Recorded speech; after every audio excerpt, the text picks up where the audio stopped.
முருகா, கண்டா, கடம்பா, கார்த்திவேயா, கதிர்வேலா, ஆறுமுக கடவுளே, சுப்பிரமணிய சுவாமி, என் இன்பமே, ஈசனே, பரம்பொருளை, எங்கும் நிறைந்த பரபிரம்மே, சரணமையா சரணம், சரணமையா சரணம், சரணமையா சரணம், சிவாய் சிவம். மயில் வாகனனே, மயூர வாகனனே, எங்கள் நாதனே, குமார கடவுளுக்கு அரோகரா, அரோகரா, அரோகரா. குமார கடவுளுக்கு அரோகரா, அரோகரா, அரோகரா. குமார கடவுளுக்கு அரோகரா, அரோகரா.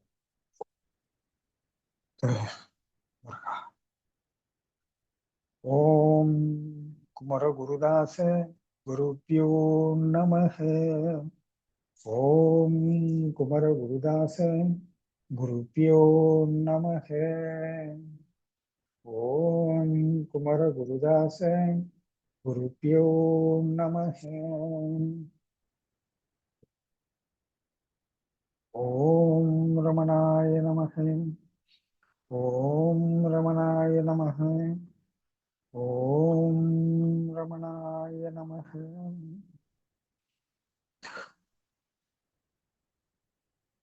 அருட்பெரும் ஜோதி, அருட்பெரும் ஜோதி, தனி பெரும் கருணை, அருட்பெரும் ஜோதி, அருட்பெரும் ஜோதி, அருட்பெரும் ஜோதி, தனி பெரும் கருணை, அருட்பெரும் ஜோதி, அருட்பெரும் ஜோதி, அருட்பெரும் ஜோதி, தனி பெரும் கருணை, அருட்பெரும் ஜோதி.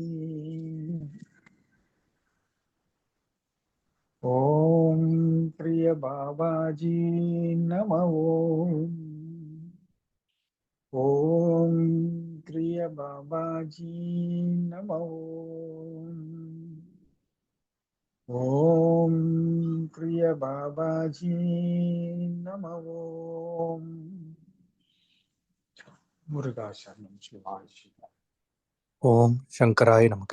ஓம் சங்கராய நமக. ஓம் சங்கராய நமக. வணக்கம் சாமி. வணக்கம் வினோத், சொல்லுங்க சுவாமி, நான் இந்த உடல் அல்ல, நான் இந்த மனம் அல்ல, நான் ஆன்மா அப்படின்னு உணர்ந்தாலும் பிசிக்கல் ரியாலிட்டி அப்படிங்கிறது ஒரு விஷயம் இதெல்லாம் மாத்திருது. இப்போ உதாரணத்துக்கு நான் தியானம் பண்றேன், நான் உணர்றேன், நான் உடல் அல்ல, நான் மனம் அல்லன்னு உணர்னாலும் யாராவது ஒரு ஊசி வச்சு குத்துனா அவன் புஷ்குன்னு ஏஞ்சிடுறேன், வலியில கத்த. இப்ப இந்த வலி என்ன ஆக்சுவலா பிரசன்ஸ்க்கு எடுத்துட்டு வருது, பிரசன்ட் இது உணர்த்துது. இப்போ இந்த இடத்துல ரியாலிட்டிங்கிறது ஆன்ம ஸ்வரூபம் அப்படின்னும் போது உடலோட கூடிய இந்த வலியும் ரியாலிட்டியா தானே இருக்குது.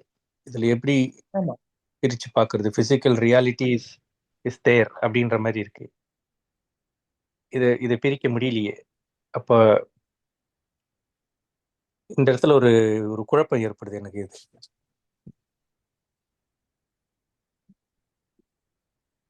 இது ரொம்ப எளிமையா சொல்லணும்னா, சுவர் இருந்தா தானே சித்திரம் வர முடியும். இப்ப நம்ம ஆன்மான்றதை அறியறதுக்கே இந்த உடல் வேணும் இல்லையா? இந்த உடலை வச்சுதான் நம்ம ஆன்மான்னு அறியவே முடியும். இது இல்லாம நம்ம அறிய முடியுமா? முடியாது.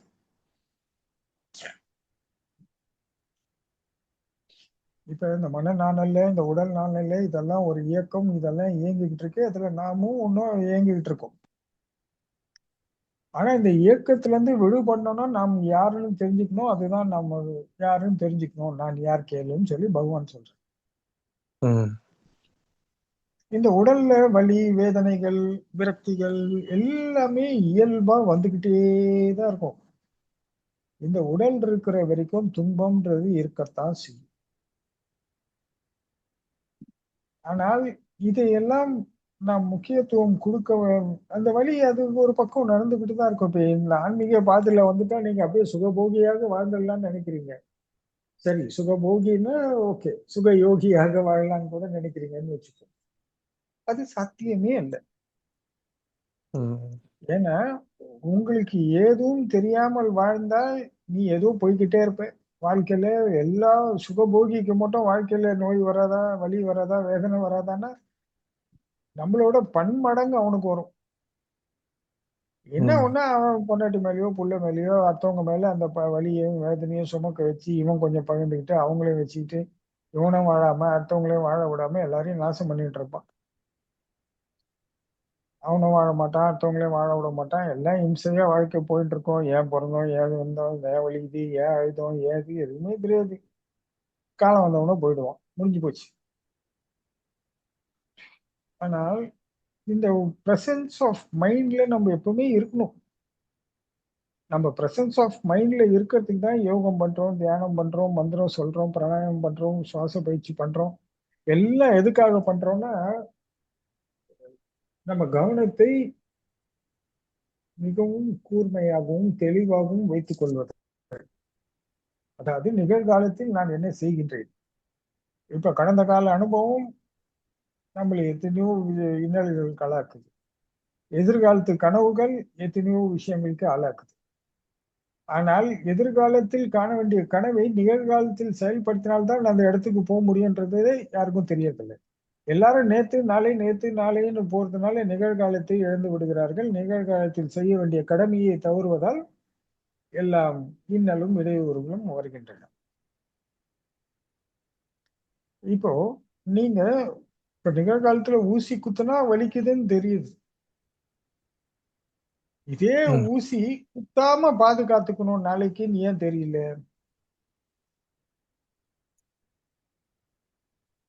இன்னைக்கு ஒருத்தவங்க ஊசி வச்சு உங்களை குத்திட்டாங்க, உடனே கண்டுபிடிச்சிட்டீங்க, வலிக்குது, உடனே எழுந்துட்டீங்க.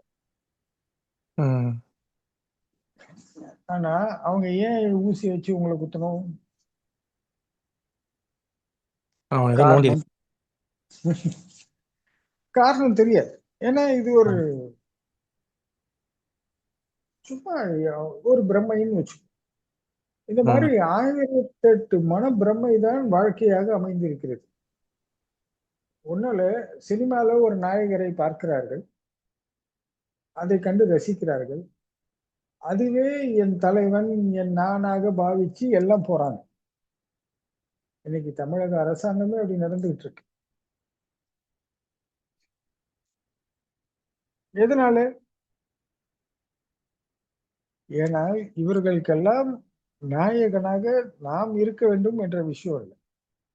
ஒருத்தரை பார்த்து ரசிச்சு அவரை பார்த்து நானாக பாவிச்சு அதுல இருந்து அவங்களுக்கு ஒரு எனர்ஜி எடுத்து இதுல ஒரு உற்சாகம் இதுவெல்லாம் தோன்றது. காலையில கூட ஜெகதீஷ் கிட்ட பேசிட்டு இருக்கும்போது நான் ஒண்ணு சொன்னேன். என்னை சந்தோஷப்பட்டவோ என்னை சோகப்பட்டவோ நான் யாருக்கும் இடம் கொடுக்கறது இல்லை. ஒருத்தர் வந்து என்னை சந்தோஷப்படுத்தணும், ஒருத்தர் வந்து என்னை சோகமாக்கணும் என்ற இடத்துக்கு நான் கொடுக்கறது இல்லை இடம்.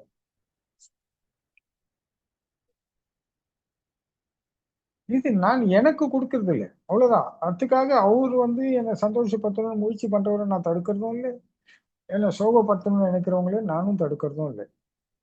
பட் அவங்க என்னை துன்புறுத்துவது அவங்களுக்கு ஒரு பலன் இருக்கிறதா தோணலாம். என்ன அவங்க சோகத்தை என்கிட்ட சொல்லுவாங்க, உடனே நான் சோகமாயிட மாட்டேன், அவங்க சோகத்தை போக்குவேன்.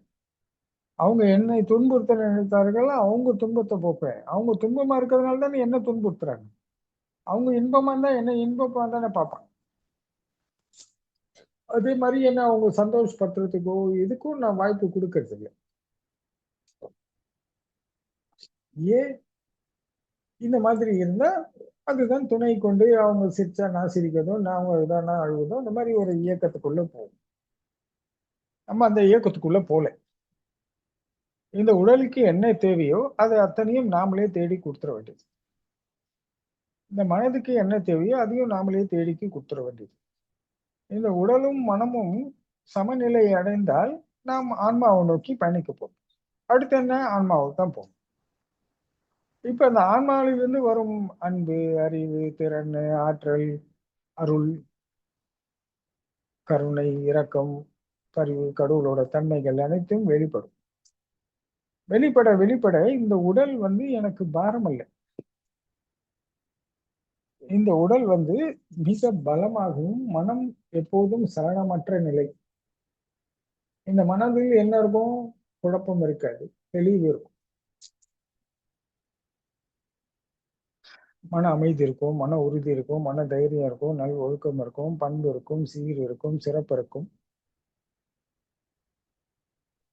அப்புறம் தன்னம்பிக்கை, தைரியம், இந்த மாதிரி எல்லா நற்குணங்களும். நற்குணங்கள் மட்டுமே பிரதிபலிக்கும்.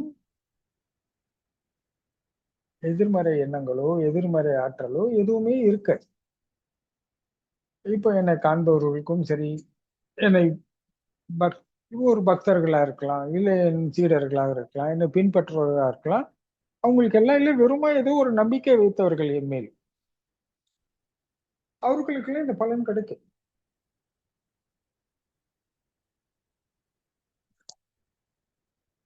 ஏன்னா என்கிட்ட இருக்கிறது இதுதான். இப்ப என்ன கேட்டீங்கன்னா, அமைதி, சமாதானம், ஒற்றுமை, நிதானம், தெளிவு, உறுதி, தன்னம்பிக்கை, தைரியம், ஒழுக்கம், பண்பு, அன்பு, கருணை, இரக்கம், பரிவு, பரிவுபகாரம், இதுதான் நானாய் இருப்பின், இதுதானே கடவுள். இது இல்லாதவர்கள்லாம் யாரு? இப்ப கடவுள்னா கடவுள்கிட்ட என்ன இருக்கும்? இப்ப இது அத்தனையும் இருந்தால் அவன் தன்னையும் காத்துக்கொண்டு பிறரோட நலனையும் காக்க முடியும். ஏன் இந்த உலகத்தையே காக்க முடியும் இல்லையா? இப்ப கடவுள் என்பது இதுதானே. இப்ப சாமானிய மனுஷனுக்கு என்ன? அமைதி இல்லை, நிம்மதி இல்லை, எல்லாம் ஆத்திரம், சுயநலம், பேராசை, ஆணவம், அகம்பாவம், தான்ற கர்வம், ஆணவம், கம்மம், மாயை, அப்புறம் நீ, நான், எனது, உனது என்ற பேதமைகள்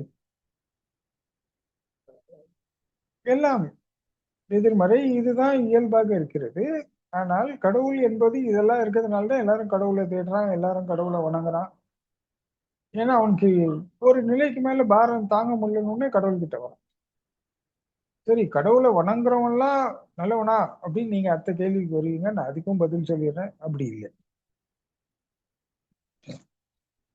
அடுத்தவங்களை துன்புறுத்தாமல், அடுத்தவங்களை சிரமப்படுத்தாமல், அடுத்தவங்களை கஷ்டப்படுத்தாமல், அடுத்தவர்கள் மேல் அன்பு செலுத்துபவனே நல்லவன்.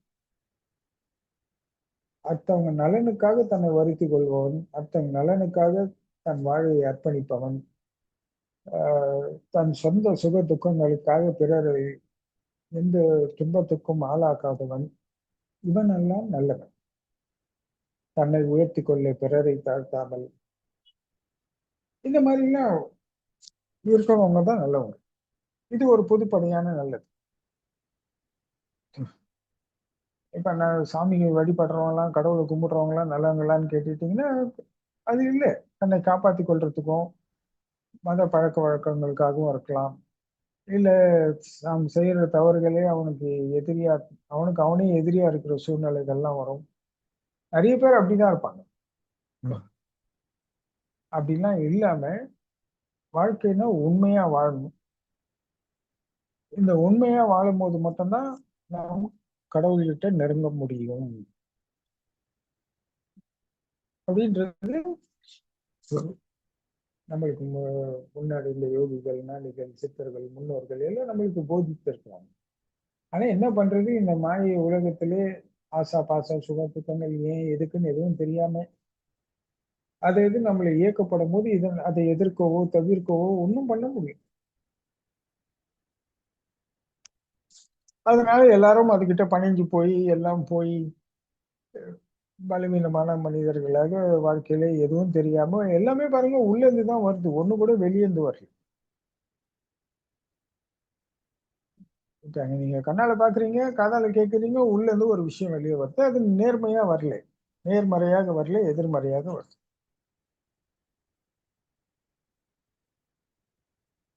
ஆனா இதெல்லாம் நமக்குள்ள இருந்து தான் வருது. வெளியிருந்து வர்றதுன்னு பாத்தீங்கன்னா தூண்டப்பட்டது. இப்போ நீங்க இருக்கீங்க, நான் இருக்கேன், நான் உங்க நண்பர். என்னடா வினாத்து உட்காந்து தியானம் பண்ணினு நம்ம சத்சங்கம் கேட்டுக்கின்னு வாடா ஜாலியா போய் கிரிக்கெட் விளையாடலாம், இல்ல அங்க போய் நம்ம இது சாப்பிடலாம், இதெல்லாம் தூக்கி போடுற வாழ்க்கை கொஞ்சம் காலம், என்னத்தை கண்டோம், இப்படி போலாம் அப்படி போலாம், ஊர் சுத்தலாம் கும்மால் அடிக்கலாம்னு சொல்றேன்னு வைங்க. நான் இதை கேட்ட உடனே உள்ள இருந்து அதே ரிஃப்ளெக்ஷன் உங்களுக்குள்ள இருந்து வெளியே வருது. ஓகேவா? அது தூண்டப்பட்ட உடனே நீங்க அதுக்கேற்ற மாதிரி அப்படியே ரியாக்ட் ஆகுறீங்க. இதுதான் இயல்பு. ஆனால் உள்ள இருந்து தான் எழுப்பப்பட்டது ஒழிய, வெளியே இருந்து அவர் சொன்னது உள்ள போனோடனே உள்ள இருந்து வெளியே வருது. ஆனா இந்த உள்ள இருந்து வெளியே வருவர்கிட்ட இல்லப்பா, நம்ம கிரிக்கெட் விளாடலாம், நான் இத்தனை 9 மணிக்கு மேல நான் வரேன், அப்ப நம்ம கிரிக்கெட் விளாடலாம், ஊர் சுத்த போலாம், என்ன வேணா பண்ணலாம். ஆனா நான் சத்சங்கம் எனக்கு ரொம்ப முக்கியம், நான் சத்சங்கத்துல கலந்துப்பேன், இந்த இது எனக்கு ரொம்ப முக்கியம். ஏன்னா நிறைய விஷயங்கள் என் வாழ்க்கைக்கு தேவையானதெல்லாம் நான் இங்க இருந்து தான் வடிவமைக்கணும். அதனால இதெல்லாம் 9 மணிக்கு மேல வச்சுக்கலாம். உன் அன்புக்கு என் மேல நீ ஏதோ ஒரு அன்பு கொண்டு சொல்ற, இதெல்லாம் ஏன்டா வருத்திக்கிற, வாடா ஜாலியா இருக்கலான்ட்டு எனக்கு புரியுது. உனக்கு பிடிச்ச விஷயம் எனக்கு பிடிக்கல, எனக்கு பிடிச்ச விஷயம் உனக்கு பிடிக்கல. ஆனா நம் நண்பர்கள் தான், அது வேற. அதுக்காக நான் என்ன பண்ண முடியும்? உனக்கு பிடிச்சது நான் பிடிச்சிச்சுன்னு சொன்னாதான் நண்பன், இல்லைன்னா நான் உனக்கு எதிரியோ விரோதியோ அவரைன்னா அது நட்புக்கு சரியில்லை. அதனால உன் நட்பையும் உன் நண்பையும் நான் மதிக்கிறேன், என் இது முடிச்சிட்டு வரேன், பார்த்துக்கலாம் அப்படின்னு நீங்க தெளிவா சொன்னீங்கன்னா நீங்க கவனமா இருக்கீங்கன்னு அர்த்தம் நிகழ்காலத்துல. இல்ல உடனே ரியாக்ட் ஆகி நீங்க போயிட்டீங்கன்னு வச்சுக்கோங்க, அப்போ உங்ககிட்ட என்ன இல்லை, ஒரு சார் லைட்டா ஒரு தூண்டுல போடுறார், உடனே நீங்க மாறிடுறீங்க, உங்க நிலையை விட்டு வெளியே போயிட்டு இருக்க. உங்க நிலை எது, நீங்க எதை விரும்புறீங்க, அப்புறம் அங்க போய் கொஞ்ச நேரத்துக்குலாம் உங்களுக்கு சோர்வு வரும், தளர்ச்சி வரும். ஏன்னா இந்த பழைய அனுபவம் சொல்லும், சார் சத்சங்கத்துல கலந்துதான் சுவாமி இந்த மாதிரி பேசியிருப்பாங்க, அதெல்லாம் கேட்டிருக்கலாம், இங்க வீணா கூத்தடிச்சிட்டு இருக்குமே அப்படின்னு தோணும். இயல்பு. ஆனா எல்லாமே உள்ள இருந்துதான் வருது. ஆசை உள்ள இருந்து வருது, காமம் உள்ள இருந்து வருது, காதல் உள்ள இருந்து வருது, மோகம் உள்ள இருந்து வருது, வேகம் உள்ள இருந்து வருது, விருப்பு வருது, வெறுப்பு வருது, நான் என்ற ஆணவம் வருது, அகம்பாவம் வருது, தான்ற கர்வம் வருது, சுயநலம் வருது, பேராசை வருது, ஆத்திரம் வருது, கோபம் வருது, மாதிரி விருப்பு வருது, வெறுப்பு வருது. இதெல்லாமே உள்ளிருந்துதான் வருது. வெளியேந்து வருது என்ன? வெளியேந்து இது தூண்டப்படுது, உள்ள இருந்து இது வெளிப்படுது. இப்ப இது வெளியேந்து உங்களால வந்துச்சுன்னு சொன்னா, இப்ப நீங்க ஒரு மோசமான சுற்றுப்புற சூழல்ல இருக்கீங்க, அங்க இதெல்லாம் வருது அப்படின்னா அந்த சூழ்நிலையினால கொஞ்சம் பாதிப்பு இருக்கலாம். ஆனா அதுவும் உங்களுக்குள்ளதான் நடக்குது. கண்ணுல கேக்குறீங்க, கோதால் பாக்குறீங்க, மாறுறீங்கன்னா உள்ளதான் மாறுது, வெளியே மாறல. உள்ள இந்த மாதிரிதான் அந்த நோக்கத்துக்கோ அந்த செயலுக்கோ அந்த இன்னலுக்கோ ஏதோ ஒண்ணு போறீங்க, மற்றவங்களை துன்புறுத்துறதோ அவமதிக்கிறதோ கொடுமைப்படுத்துறதோ இல்ல சுகத்தை அனுபவிப்பதோ ஏதோ சம்திங்.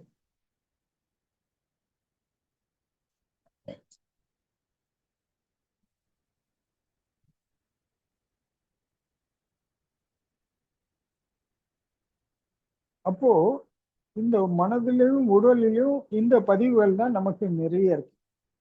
ஏனால் இந்த இயக்கத்துக்குள்ளே நம்ம இருக்கிறோம். ஏன்னா நம்ம சுற்றுப்புற சூழலும் பழக்க வழக்கங்களும் நம்ம நம்ம எது உலகம் என்று நம்பினோம், தாய் தந்தையர் தான் உலகம், சொந்த பந்தங்கள் தான் உலகம், ஆசாபாசங்கள் தான் நான், இப்படின்னு சொல்லி பழகிட்டோம். அதுதான் நம்மன்னு சொல்லி நம்பிட்டோம், இப்படிதான் வாழ்ந்துட்டு இருக்கோம். இவங்க கிட்ட இதெல்லாம் இப்படி எல்லாம் ஒண்ணு இருக்குன்னே தெரியாது, அம்மா பக்கம் தெரியாது, யாருக்கும் தெரியாது இந்த விஷயங்கள்லாம் உள்ள நடக்குது அப்படின்லாம். அவங்களுக்கு எல்லாம் கண் கண்ட சுகமே சுகம், கண்ணுக்கு தெரியாத சுகங்கள், கண்ணுக்கு தெரியாத இன்பங்கள் பத்திலாம் அவங்களுக்கு எதுவும் தெரியாது. அதனால நாமும் அப்படியே இருக்கு. அதனால தேவையில்லாம பற்றுகள், பாசங்கள், பந்தங்கள் இதெல்லாம் இணைச்சிக்கிட்டு இதுதான் நான் நம்பிக்கிட்டு அதுல வர ஒரு எனர்ஜியை வச்சு வாழ்க்கையை ஓட்டிக்கிட்டு இப்படி நம்ம போயிட்டு இருக்கோம். அவங்க சிரிச்சா நம்ம சிரிப்போம், அவங்க அழுதா நம்ம அழுவோம், அவங்க எதிர்த்தா வீக்காவும், அவங்க ஆதரிச்சா பலமாவும், இந்த மாதிரி எல்லாம் வாழ்க்கை பயணம் போயிட்டு. ஸோ இந்த மனமும் பலமா இல்லை, இந்த உடலும் பலமா இல்லை. பயம் இருக்கு, நிறைய பிரச்சனைகள் இருக்கு, நித்தம் வாழ்க்கையில் போராட்டம். இப்போ இந்த சூழ்நிலையில் இருக்கும் ஒரு மனிதனுடைய மனமும் உடலும் வலியும் வேதனையுடன் இருக்குமா, வலி வேதனை இல்லாமல் இருக்குமா?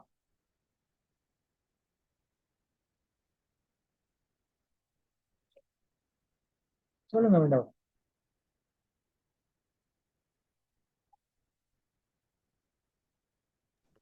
இருக்கும் சார். ஆனால் இந்த வலியும் வேதனையும் அவனுக்கு தெரியாமல் சுமந்துகிட்டு இருக்கான்னா எதுக்குன்னா, ஆசா பாசத்துக்கு அடிமையாயிட்டான். அவனுக்கு மனைவி நினைக்கும் போது இது வலிக்காத மாதிரி தோணும், மகளை நினைக்கும் போது கற்பனை, ஏதோ சம்திங் சம்திங் எக்ஸெட்ரா.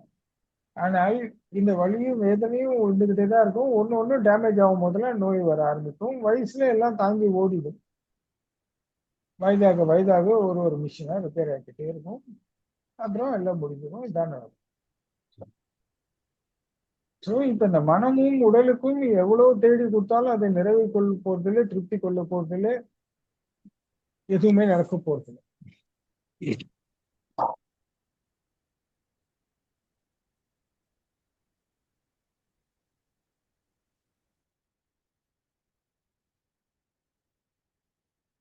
அப்போ இதெல்லாம் எங்கடா கிடைக்கும் அப்படின்னா, ஆன்மாவை நோக்கி பயணிக்கும் போது மட்டும்தான் கிடைக்கும். சரி, இந்த ஆன்மாவை எங்க போய் தேடுறது? உனக்குள்ளதான் தேடு. நீ உள்ள இருந்து வெளியே போறதுனால எல்லாமே தப்பா இருக்கு. ஸோ வெளியே போகாம உள்ளுக்குள்ள போக ஆரம்பிக்கணும். ஐம்புலன்கள், ஐம்பொறிகள், ஐம்பூதங்கள் இப்படி போகும். அப்போ போனா இந்த உடல் நமக்கு பெரிய பலமாக இருக்கு. இந்த உடல்ல ஒரு தொடர்புகளும் எப்படி நடக்குது? இப்ப நான் சுவாசிக்கிறேன், ஆனா நான் சுவாசிக்கிறேன்னு என்னால சொல்லிக்கவே முடியாது. ஆனா வெளியே ஒரு சொல்லோ வெளியே ஒரு செயலோ செஞ்சா அதை நானும் சொல்லிக்க முடியும். ஆனா உள்ளுக்குள்ள நடக்கிற ஒண்ணுத்துக்கு கூட நானும் சொல்லிக்கிறதுக்கு நம்ம கிட்ட ஆதாரமோ அதிகாரமோ எதுவுமே இல்லை. உள்ளுக்குள்ள போனா நீ ஒரு நிராயுதபாணி.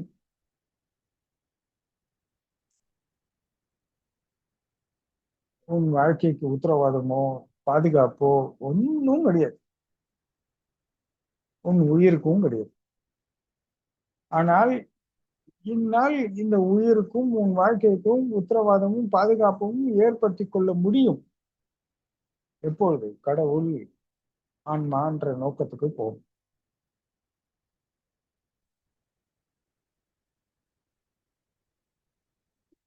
இந்த நேர்மறை ஆற்றல்கள் எல்லாம் யார்கிட்ட இருக்குன்னா கடவுள்கிட்ட இருக்கு. அந்த கடவுள் தான் நமக்குள்ள இருக்கான். அவன் தான் எல்லாத்தையும் ஒண்ணு ஒண்ணு இணைக்கிறான் நம்மளை வாழ வைக்கிறதுக்காக. எந்தவித எதிர்பார்ப்பும் இல்லாமல், எந்தவித இதுவும் இல்லாமல் எல்லா உயிர்களுக்கும் இன்னும் அளித்து எல்லா உயிர்களையும் வாழ வைத்துக் கொண்டிருக்கிறார். இதுல ஒண்ணு இணைக்காம விட்டா கூட முடிஞ்சிச்சு.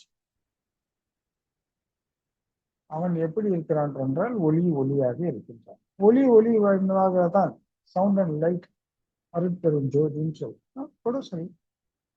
நாம முருகப்பெருமான் குமார கடவுள் சொல்லுவோம், எம்பெருமான் உண்ணாமலையார் சொல்லுவோம், அருணாச்சல சிவான்னு சொல்லுவோம். எல்லாத்தையும் அவன் தான் இணைக்கிறான். ஒன்னொன்னையும் மென்மையில் இணைக்கின்றான். அதாவது பாருங்க, நம்ம ஆசை வச்சாலும் உண்மையாடுவோம், பாசம் வச்சாலும் உண்மையாடுவோம், காதல் வச்சா உண்மையாடுவோம், காமம் வச்சா அன்பு, மோகம் எல்லாம் இந்த இயற்கையும் காலமும் நம்மளை வன்மையாக்கி கொண்டே இருக்கும். அப்போதுதான் மாற்றங்கள் வேகமாக நிகழ்ந்து கொண்டே இருக்கும். பணம்னா வன்மையாகும், சொத்துனா வன்மையாகும், மனைவி மக்கள் இதெல்லாம் வன்மையாக்கும்.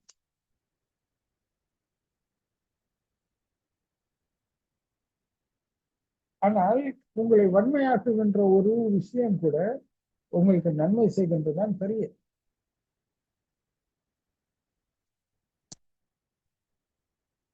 உங்களை வன்மையாக்கும் போது மட்டுமே இந்திரியங்கள் வேகரிக்கும், அந்த மாதிரி உடல் வெப்பங்கள் அதிகரிக்கும், அதனால இனவிருத்தி நடக்கும், இதெல்லாம் நிறைய நடக்கும்.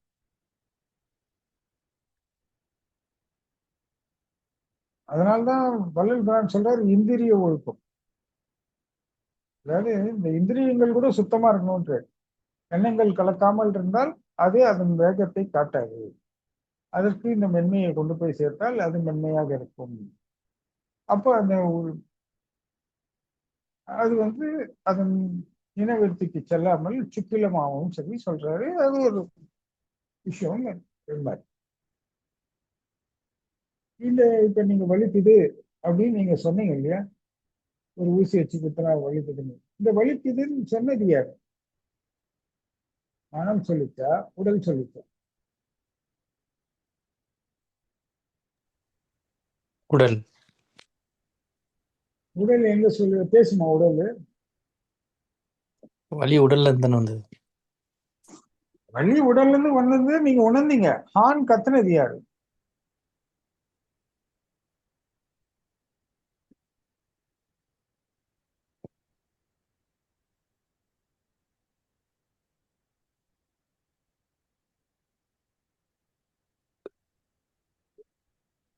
நம்மளோட நண்பர் நண்பர் ஊசியில குத்தினார். உடல் தானே ஐயோ என்ன ஊசியில குத்திட்டான் அப்படின்னு உடல் உங்களுக்கு சொல்லணும்ல. ஆனா ஹான் அந்த வலி சொல்லி ஏன்டா என்ன குத்துனேன்னு அவரை பார்த்து கேக்குறீங்க. சோ இந்த உடல்ல பட்ட வலி உடனே உங்களுக்கு எண்ணங்களின் வாயிலாக, ஒலியின் வாயிலாக பிரதிபலிக்குது.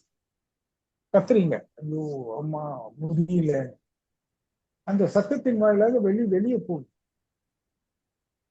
அங்கேயும் பாருங்க கடவுள் தான் வரும். ஸோ கொஞ்சம் பொறுத்துக்கோ, பண்ணிக்கலாம், சரியாயிடும், உடனே இது பண்றேன், ஏதோ ஒண்ணு சமாதானம். உடனே இந்த உடலை அதை ஏத்துக்குது, மனமும் அதை ஏத்துக்குது. வெளியே இருந்து ஒரு சவுண்ட் உங்களுக்கு பாசிட்டிவ் கொடுக்கும். ஒரு டாக்டர் கிட்ட போயிட்டு ஒரு சின்ன அடியே டாக்டர் கிட்ட போனோம், டாக்டர் என்னால முடியல, வலி தாங்க முடியல டாக்டர். ஒன்றும் பயப்படாதுங்க, கொஞ்சம் பொறுமையா இருக்கு, இப்போ நான் ட்ரீட்மெண்ட் பண்ணி கட்டு போடுறேன், ஒரு இன்ஜெக்ஷன் போடுறேன், மாத்திரை தரேன், இதெல்லாம் குணமாயிடும், 2 நாள்லயே நீங்க இப்படி சாப்பிடுங்க, தூங்குங்க, நீங்க ஸ்ட்ரெயின் பண்ணிக்காதீங்க. சரிங்க டாக்டர், சரிங்க டாக்டர். பாருங்க, ஒரு மாத்திரை மருந்து விட அந்த டாக்டர் சொல்றதுல தான் அவருக்கு 50% அவருக்கு வலி போயிடும்னு நம்பிட்ட உடனே முடிஞ்சிருச்சு. 2 நாள் மாத்திரை மருந்து சாப்பிட்றாரு, 3ஆவது நாள் குணமாயிட்டாரு, மருந்துடுறாரு அதோட.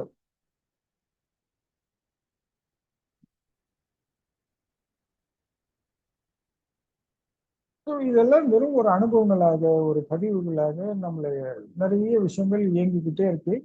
அந்த இயக்கத்துல நாமும் வாழ்ந்துகிட்டே இருக்கோம். ஒண்ணு அல்ல, இப்ப நம்ம சொன்னோம் இல்லையா, எதிர்மறையும் சொன்னேன், நேர்மறையும் சொன்னேன். இந்த நேர்மறையின் எத்தனை ஆற்றல்கள் உம்மிடம் இருக்கின்றது சொல்லுங்க வினோத்.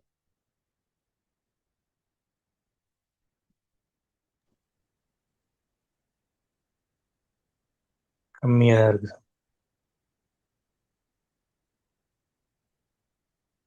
ஏன்?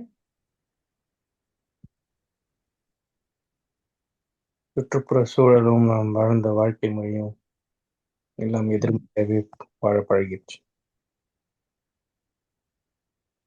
இவ்வளவு வருஷம் நம்ம டிராவல் பண்ணியும் உங்களால கான்பிடென்டா சொல்ல முடியல சாமி, நான் இதெல்லாம் என்கிட்ட வளர்த்துருக்கேன். ம். வலிக்குதுன்னு தெரியுது, விரும்புதுன்னு தெரியுது, வெறுக்குதுன்னு தெரியுது, எல்லாம் தெரியுது. ஆனால் ஏன் வலிக்குதுன்னு தெரியல, ஏன் விரும்புதுன்னு தெரியல, ஏன் வெறுக்குதுன்னு தெரியல. அப்ப இதெல்லாம் எவனோ ஒருத்தன் கனெக்ட் பண்றான். யார் அவன்? ஸோ கனெக்டிங் நேர்மறையா இருந்துச்சுன்னா அதுக்கு கடவுளை பிடிச்சி போனா நேரா கனெக்ட் ஆகுது. வெறும் நாம இயல்பா வர்றதை சந்திச்சுட்டே போனா எல்லாம் எதிர்மறையா போயிடும். ஸோ அவரவர்கள் ஒன்னொன்றை பிரிச்சுக்கிறாங்க, ஒரு ஒரு விஷயத்த பாக்குறாங்க. ஒருத்தர் பிசினஸ் மேன் தன்னை அடையாளப்படுத்திக்கிறார், ஒருத்தர் நான் உயர் அதிகாரி, ஒருத்தர் நான் மருத்துவர், ஏதோ ஒரு அடையாளத்தை அவங்களுக்கு கொடுத்துக்கிட்டு அதுதான் நானும் அவங்களே நம்பி அதுதான் வாழ்க்கை என்று பயணிக்கிறாங்க. ஸோ இது தெரிஞ்சோன்னா அதுக்கு ஒரு பேசிக் ஃபண்டமெண்டல்ல ஒரு விஷயம் அடிப்படையான தகுதிகள் இருக்கணும்னு அதை வளர்த்துக்கிறாங்க.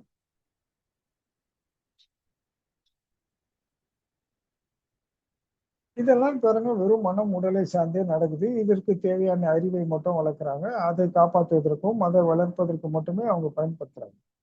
ஆனா மற்றபடி வேற ஒன்றும் இல்லை. அவரும் ஒரு சாமானியன் தான் நம்மளை பார்வை.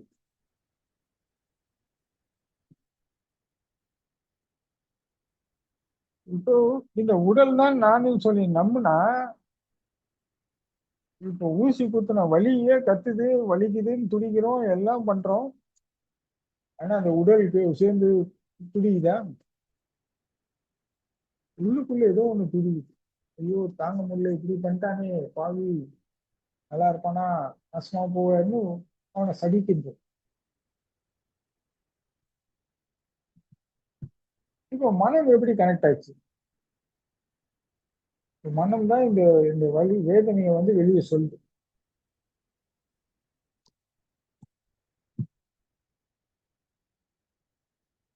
இந்த உடல் மூளைக்கு சொல்லிச்சு, மூளை மனசுக்கு சொல்லிச்சு, மனசுல இருந்து நீங்க எல்லாம் சொல்றீங்கன்னே வச்சுப்போம்.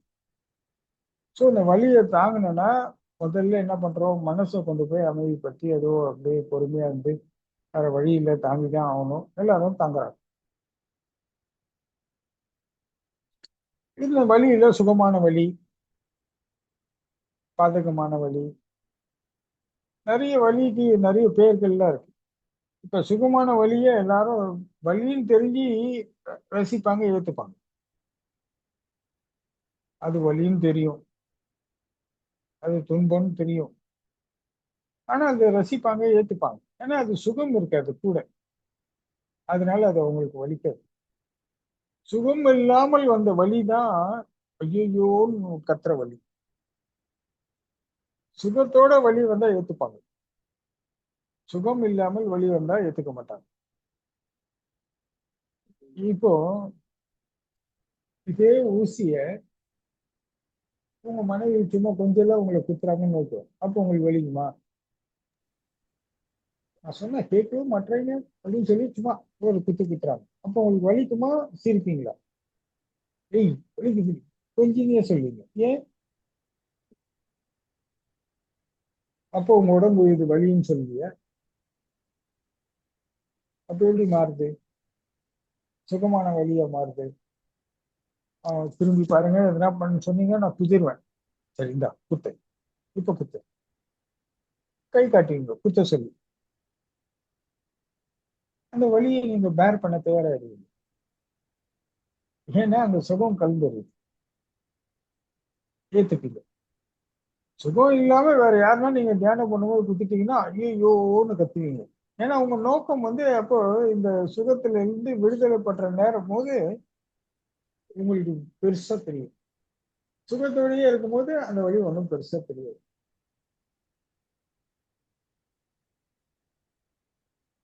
இந்த சுகம் துக்கம் இந்த மாதிரி விஷயங்கள் எல்லாம் இங்கு எப்படின்னு பாத்தீங்கன்னா இதெல்லாம் ஒரு மனமே ஒரு எனர்ஜி தான், ஒரு ஆற்றல் தான். அந்த ஆற்றல் ரியலைஸ் பண்ணும்போது ஒரே சம் பதிவுகள்னால சில எண்ணங்கள் வரும். ஆனா இந்த எண்ணங்கள் ட்ரூத்தா இந்த இடத்துல நம்ம என்ன சந்திக்கிறோம்ன்ற மாதிரி பிரசன்ஸ் ஆஃப் மைண்ட்ல உங்க தாட்ஸ் வர அளவுக்கு நீங்க கான்சியஸா இருக்கு. அப்போ இந்த மாதிரி வலி வேதனைகள்லாம் வழியில வரதான் செய்யும். இவர் ஊசி குத்துனாருன்னா நேற்று நான் யாரோ குத்துனா இன்னைக்கு அவர் குத்திருப்பாரு, அந்த ரிஃப்ளெக்ஷன் வருது. இல்ல அந்த அந்த கவனத்துல டக்குன்னு வரும்போது அந்த சின்ன வழி தானே, சரிப்பா என்னத்துக்கு பண்ண இல்லை, நீங்க ரொம்ப தியானம் பண்றீங்களே சும்மா உங்களுக்கு தொந்தரவு பண்ணலான்னு பண்ணேன், நீங்க கோவப்படாம அப்படியா சரி சந்தோஷமாயிட்டே போ.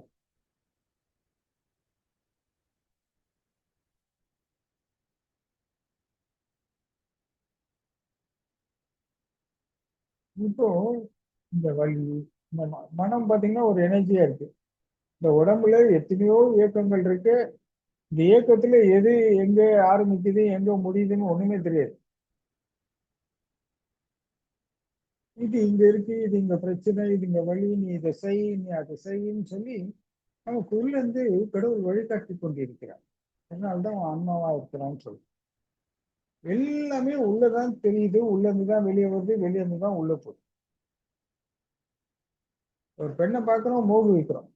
அந்த மோகம் உங்களை பலவீனப்படுத்துதோ, மயக்க அடிக்க செய்தோ, ஏதோ ஒண்ணு செய்யுதுன்னு வைங்க, அது வெளியே நடக்குதா? ஒரு பொண்ணை இம்ப்ரெஸ் பண்ணணும்னு உங்க ஆண்மையை வெளியே வருதுன்னு வச்சுக்கோங்க. அது உள்ள இருந்து வந்துதா, வெளியே இருந்து வந்துதா? பார்த்த உடனே உள்ள இருந்து ஒருத்தன் குதிக்கிறான் வெளியே, அவன் யார்?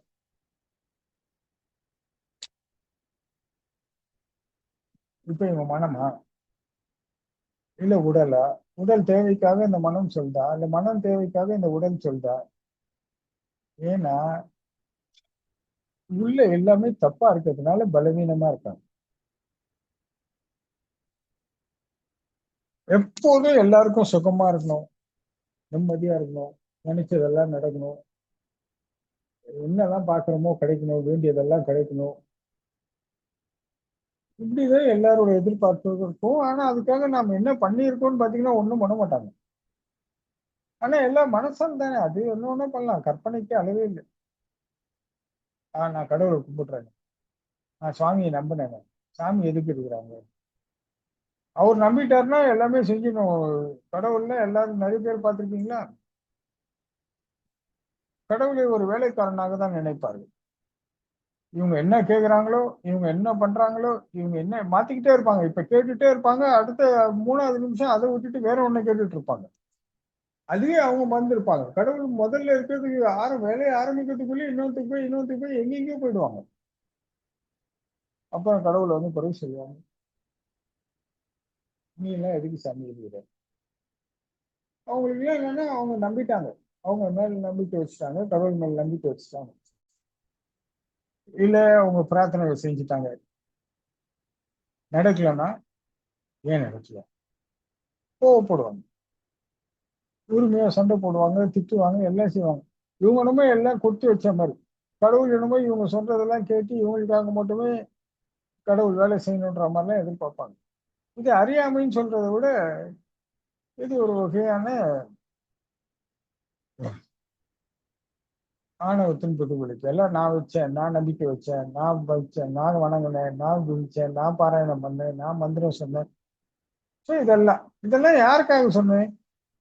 கடவுளுக்காக நீ ஒரு நிமிஷம் சொல்லியிருக்கியா, நீ இதெல்லாம் சொல்லி உனக்கானதை கேட்டுக்கிறதுக்கு தானே சொன்னேன். அது அவங்களுக்கு புரியுது.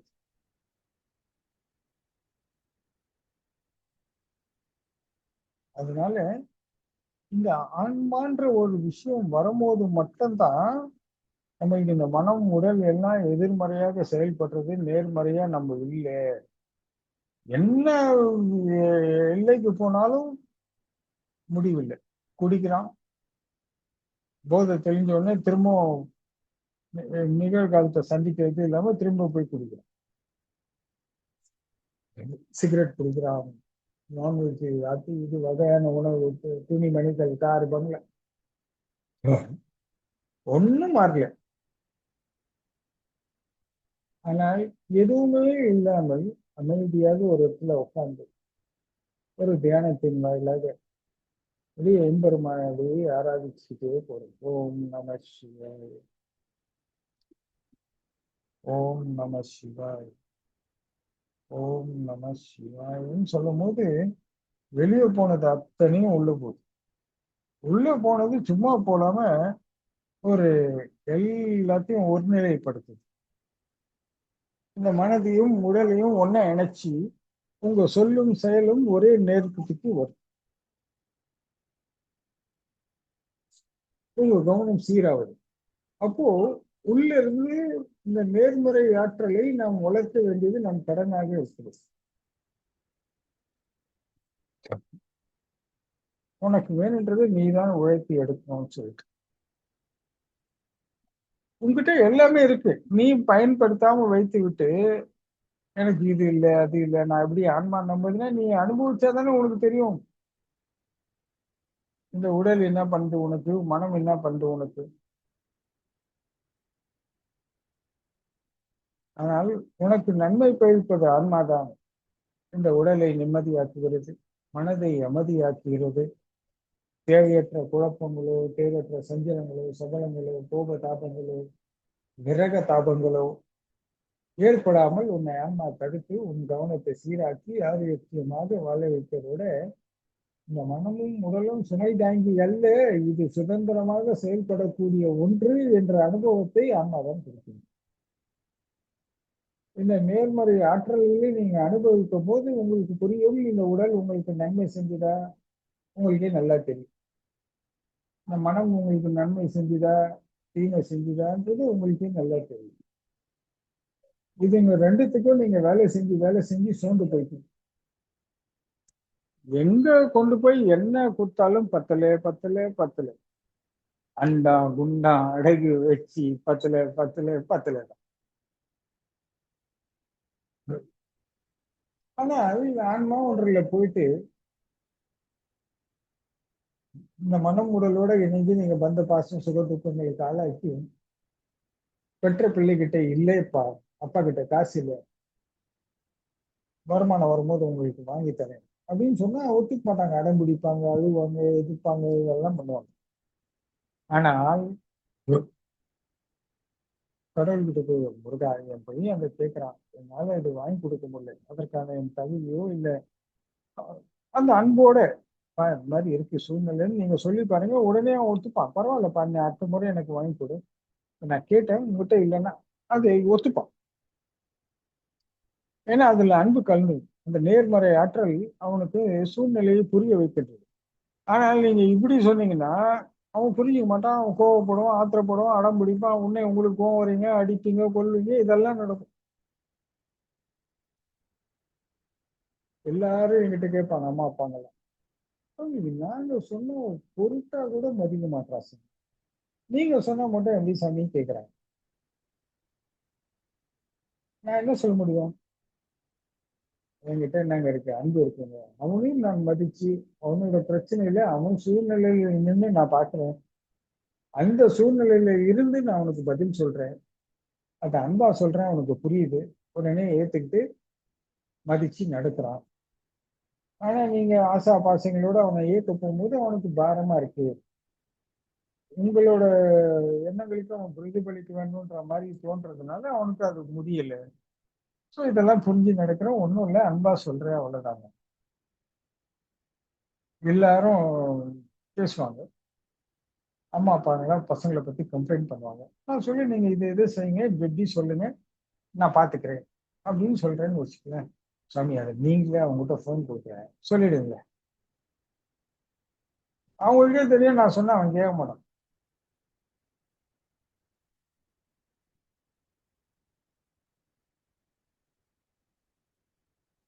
ஏன்னா அந்த மதித்தல்ன்ற இடத்தை நீங்க உருவாக்காம விட்டுடுறாங்க. காரணம் இவங்க ஆசைக்கும் இவங்க பாசத்துக்கும் இவங்க சுகத்துக்கும் இவங்க துக்கத்துக்கும் அவங்கள பயன்படுத்தும் போது அவனுக்கு என்ன ஆகுதுன்னா ஒரு அலட்சியம், அட்வான்டேஜ், நம்ம இதுதான் எல்லாம், நம்ம இல்லைன்னா அவங்க இல்லை, இந்த மாதிரி ஒரு இடத்துக்கு இவங்களே உருவாக்கி தன் பலவீனத்தை காமிச்சு நீதாண்ட என் பலம்னு ஒண்ணு இவங்க எதிர்பார்ப்புகள்லாம் திணிக்கப்படும் போது அவன் இவங்களை அவமதிக்க தொடங்கி வருகிறது.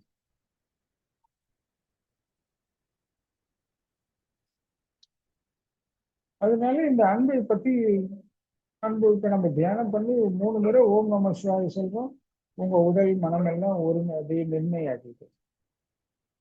இப்ப நான் 3 முறை சொல்லும் போது நீங்க எப்படி உணர்ந்தீங்க? எல்லாரும் சொல்லுங்க. பரவாயில்ல விடாது, நீங்க மட்டும் சொல்லுங்க.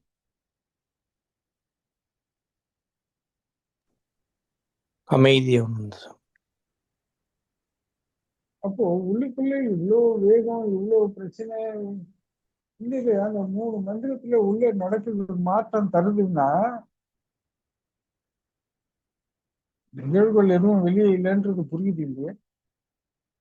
ஆனால் இந்த உள்ளுக்குள்ளே இந்த மாதிரி விஷயங்கள் போனோன்னு உள்ள எல்லாம் ஒரு நிலை அடைகின்றது. இது நீங்க கடந்த காலத்திலேயோ எதிர்காலத்திலேயோ அனுபவிக்க முடியாது, நிகழ்காலத்தில் அனுபவிக்கின்றீர்கள். புரிகிறதா?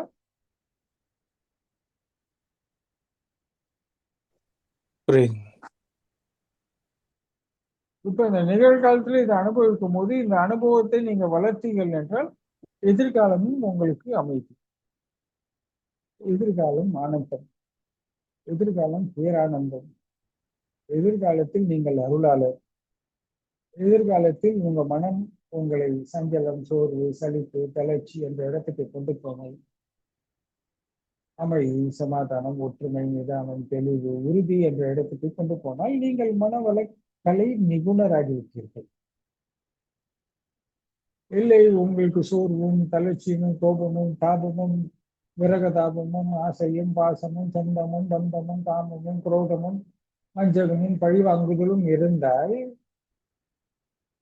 நீங்கள் இருளாளர், மனவளக்கலையை கற்றுக்கொள்ளவில்லை.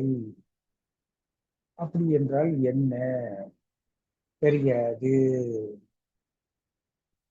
கண்ணில் பார்த்தா எது சுகமோ அது சுகம். ஒரு நல்ல ஆடையை போட்டுக்கிட்டோம்னா சுகம், கார்ல போனா சுகம், ஹேர் ஸ்டைல் வச்சுனா சுகம், கூலிங் கிளாஸ் போட்டா சுகம், ஷூ போட்டா சுகம், ஹோட்டல்ல சாப்பிட்டால் சுகம், 4 பெண்ணை பார்த்தால் சுகம், 4 நண்பர்களுடன் குடித்தால் சுகம். இதெல்லாம் பாருங்க, உலகத்திலே ஒரு வெளிநாடு வெளியூர்களில் போய் ஒரு இயல்பு வாழ்க்கை விட்டு உயர்ந்த இடத்துல ஆடம்பர வாழ்க்கை, ஆடம்பர சொகுசு ஹோட்டல், சொகுசு தங்கும் விடுதி, சொகுசு போக்குவரத்து, சொகுசான உணவுகள், இந்த மாதிரி எல்லாம் பண்ணும்போது நீங்கள் ஏதோ கண் கண்ட சுகமாக காண்கிறீர்கள். ஆனால் அது திரும்ப நீங்க உங்க இடத்துக்கே வருவீங்க. திரும்ப அதெல்லாம் ஒரு வாரம் இருக்கும், 10வது நாள் மறந்துடும். திரும்ப அடுத்த பயணத்துக்கான ஒரு முயற்சியை ஏற்படுத்திக்கிட்டு. ஆனா நான் பாருங்க, ஒண்ணுமே இல்லை. ஒரு கால் வீட்டை கட்டிட்டு சட்டை கூட போடாம உட்காந்தவங்களோட பேசிட்டு இருக்கேன். உங்களோட பேசும்போது நான் ஒரு பேரானந்தத்தை அனுபவித்துக் கொண்டே பேசினேன். ஒண்ணுமே இல்லை. என்ன இன்னைக்கு வெயில் கொஞ்சம் அதிகமா இருக்குன்னு ஏசி போட்டுட்டு பேசிக்கிட்டு இருக்கு. அவ்வளவு பேசிக்கிட்டு இருக்கீங்க, உபதேசிட்டு.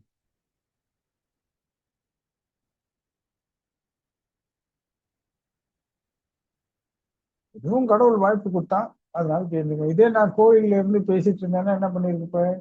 ஒண்ணுமே இல்லை. இந்த வெப்பத்தை இயல்பாக இது பண்ணிட்டு நம்மளுக்கு அந்த சூழ்நிலை அதுவும் சரி, இங்க இப்ப இருக்கு, நான் அனுபவிக்கிறேன், இல்லைன்னாலும் அனுபவிக்கிறேன். அந்த சூழ்நிலை வெப்பம் தான் அனுபவிக்கணும்னா அந்த வெப்பத்தை அனுபவிப்பேன். அங்கேயும் இந்த அன்பை பற்றி தான் பேசிட்டு இருக்கேன். இப்போ இந்த மனமும் உடலும் நம் கட்டுப்பாட்டுக்கு வர்றதில்லை, நம்ம சொல் பேச்சு கேட்கறது. அது போன போக்குல நம்மளை கூட்டிட்டு போகுது. சில நேரத்துல கௌரவப்படுத்துது, சில நேரத்துல கௌரவத்தை இழக்க வைக்குது, சில நேரத்துல மானத்தை காப்பாத்துது, சில நேரத்துல அதுவே மானத்தை வாங்குது. இதெல்லாம் எதிர்த்து போராடுறதே தான்ற மாதிரி ஒரு வாழ்க்கை அமையிறது. இப்ப அப்படிலாம் இல்லை. நம்ம இப்ப இந்த ரெண்டுமே நம்மளுக்கு நன்மை செய்யத்தான் பார்த்தா செய்ய மாட்டேங்குது. நல்லா தெரியும், டே அந்த பொண்ணை சைட் அடிக்கிறோம், அதுக்கும் நம்மளுக்கும் செட் ஆகாது. இல்லை, நம்ம அதுக்காக முயற்சி பண்ணி நீ அதை பண்ணி இதை பண்ணி போய் அதுக்காக நேரம் செலவச்சு ஐ லவ் யூ சொல்ல ஐம் நாட் இன்ட்ரெஸ்டட் அப்படின்னு என்ன பண்ணுவாரு? இரு சோகமா வீட்டுக்கு திரும்புவாரு. உடனே நான் அவளை பழி வாங்குறேன், இல்லைன்னா நான் அவளை அடையா விட மாட்டேன், நான் தொடர்ந்து முயற்சி பண்ணுவேன். என்ன பாருங்க, இதெல்லாம் யார் பண்ணது? இந்த உடல் அவளை பார்த்தோன்னே மோகம் வந்தோடனே அதுக்கு ஒரு கிள்கிழப்பு போக பொருள் துடிப்பு விட்டு, இந்த போக பொருள் துடிச்ச உடனே இந்த மனம் இந்த சுகத்தை அப்படியே வாங்கிக்குது.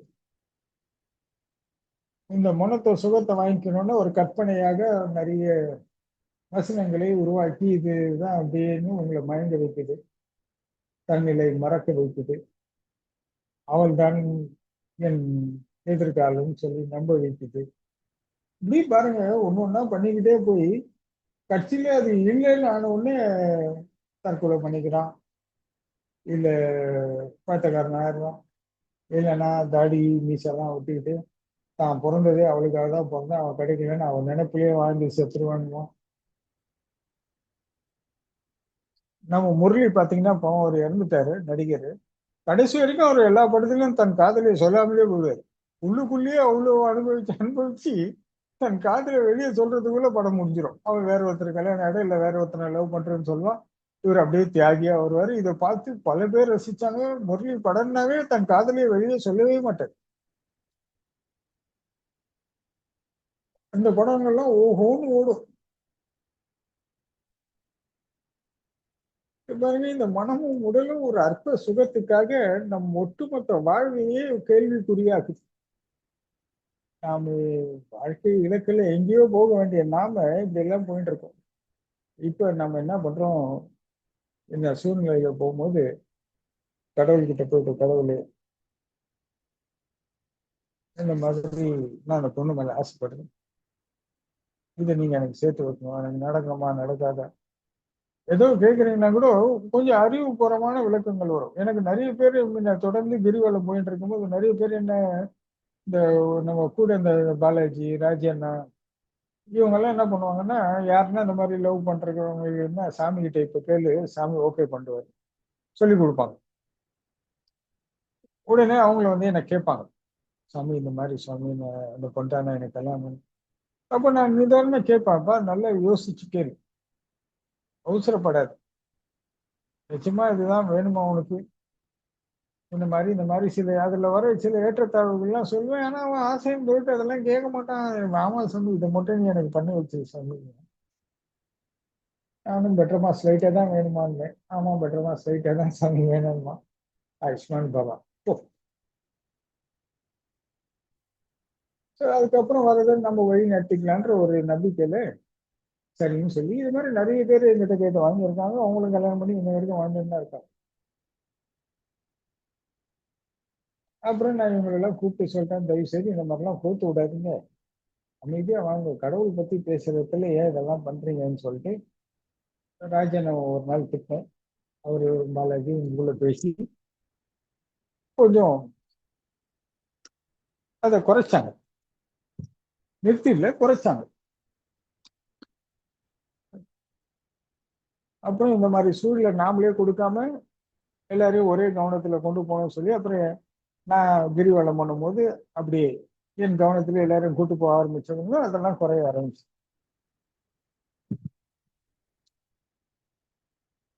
இந்த மனமும் உடலும் சேர்ந்து செஞ்ச விஷயங்கள்னால என்ன ஆகுது, எதிர்காலத்துல நிறைய பிரச்சனை, இன்னல், இடையூறுகள், நிறைய விஷயங்கள் சந்திக்க, இழப்புகள் எல்லாமே நடக்குது. ஒரு உறவு வளர்க்க 9 உறவின் பிரிவு, அந்த 9 உறவின் பிரிவால் ஒரு உறவு சேர்ந்த உறவு மேல் பாரம், இப்படி நிறைய இன்னல்கள். அப்ப அதெல்லாம் என்ன அறிவுரையோ அன்பு ஏதோ ஒண்ணு காமிச்சு வழி நடத்தி அப்புறம் ஒண்ணா சேர்த்து வச்சு ஏதோ ஒண்ணு பண்ணிட்டு இருக்கோம்.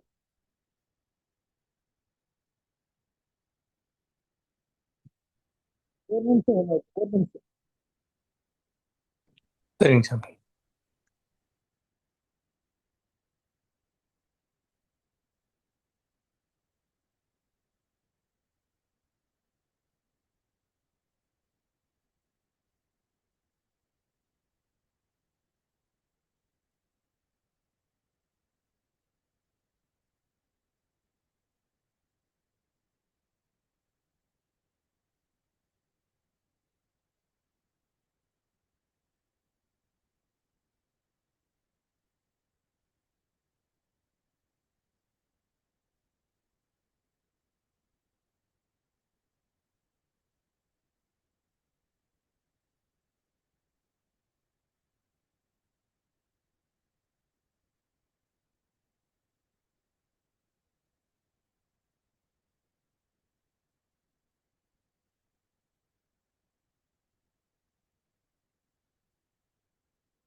இன்னும் கேக்குதா? கேக்குதுங்க சாமி. ஆமா, ஒரு அழைப்பு அவர் எடுக்கலன்னா அவர் திரும்பி தொடர்ந்து அடிச்சுட்டே இருப்பார், அதனாலதான் எடுத்துட்டேன் முதல்லயே. ஏன்னா அதை எதிர்க்கவோ தவிர்க்கவோ முடியாது, இது ஆதரிச்சுதான் ஆகணுன்றது புரியறது. உள்ள இருந்து ஆன்மா அறிவுக்கு சொல்லுது, பாருப்பா, நீ அதை எதிர்த்தோ கண்ட்ரோல் பண்ணாத, இல்லை அவமதிக்காத, அலட்சியப்படுத்தாத, உன் சத்சங்கம் முக்கியம்தான், ஆனா உன் சத்சங்கத்தை சீரா செய்ய விட மாட்டான், தொடர்ந்து உன்னை அடிச்சுக்கிட்டே இருப்பான், அதனோட எடுத்து பதில் சொல்லு. இப்ப நம்ம என்ன பண்ணுவோம், சாமானிய, எனக்கு சத்சங்கம் முக்கியம், நான் இதுல இறங்கி இருக்கேன், எந்த அழைப்பு வந்தாலும் நான் எடுக்க மாட்டேன், அதுக்கப்புறம் பாத்துக்கலாம். அதுதான் சரின்னு கூட வச்சுக்கோங்க. ஆனா இந்த சந்தர்ப்பத்துல நம்மளை இடையூறு செய்யாமல் இருக்கணும். நம்ம கவனம் தெளிவா இருக்கும். அதனால அதுக்கு ஒரு நிமிஷம் செலவழிச்சா தப்பு இல்லை.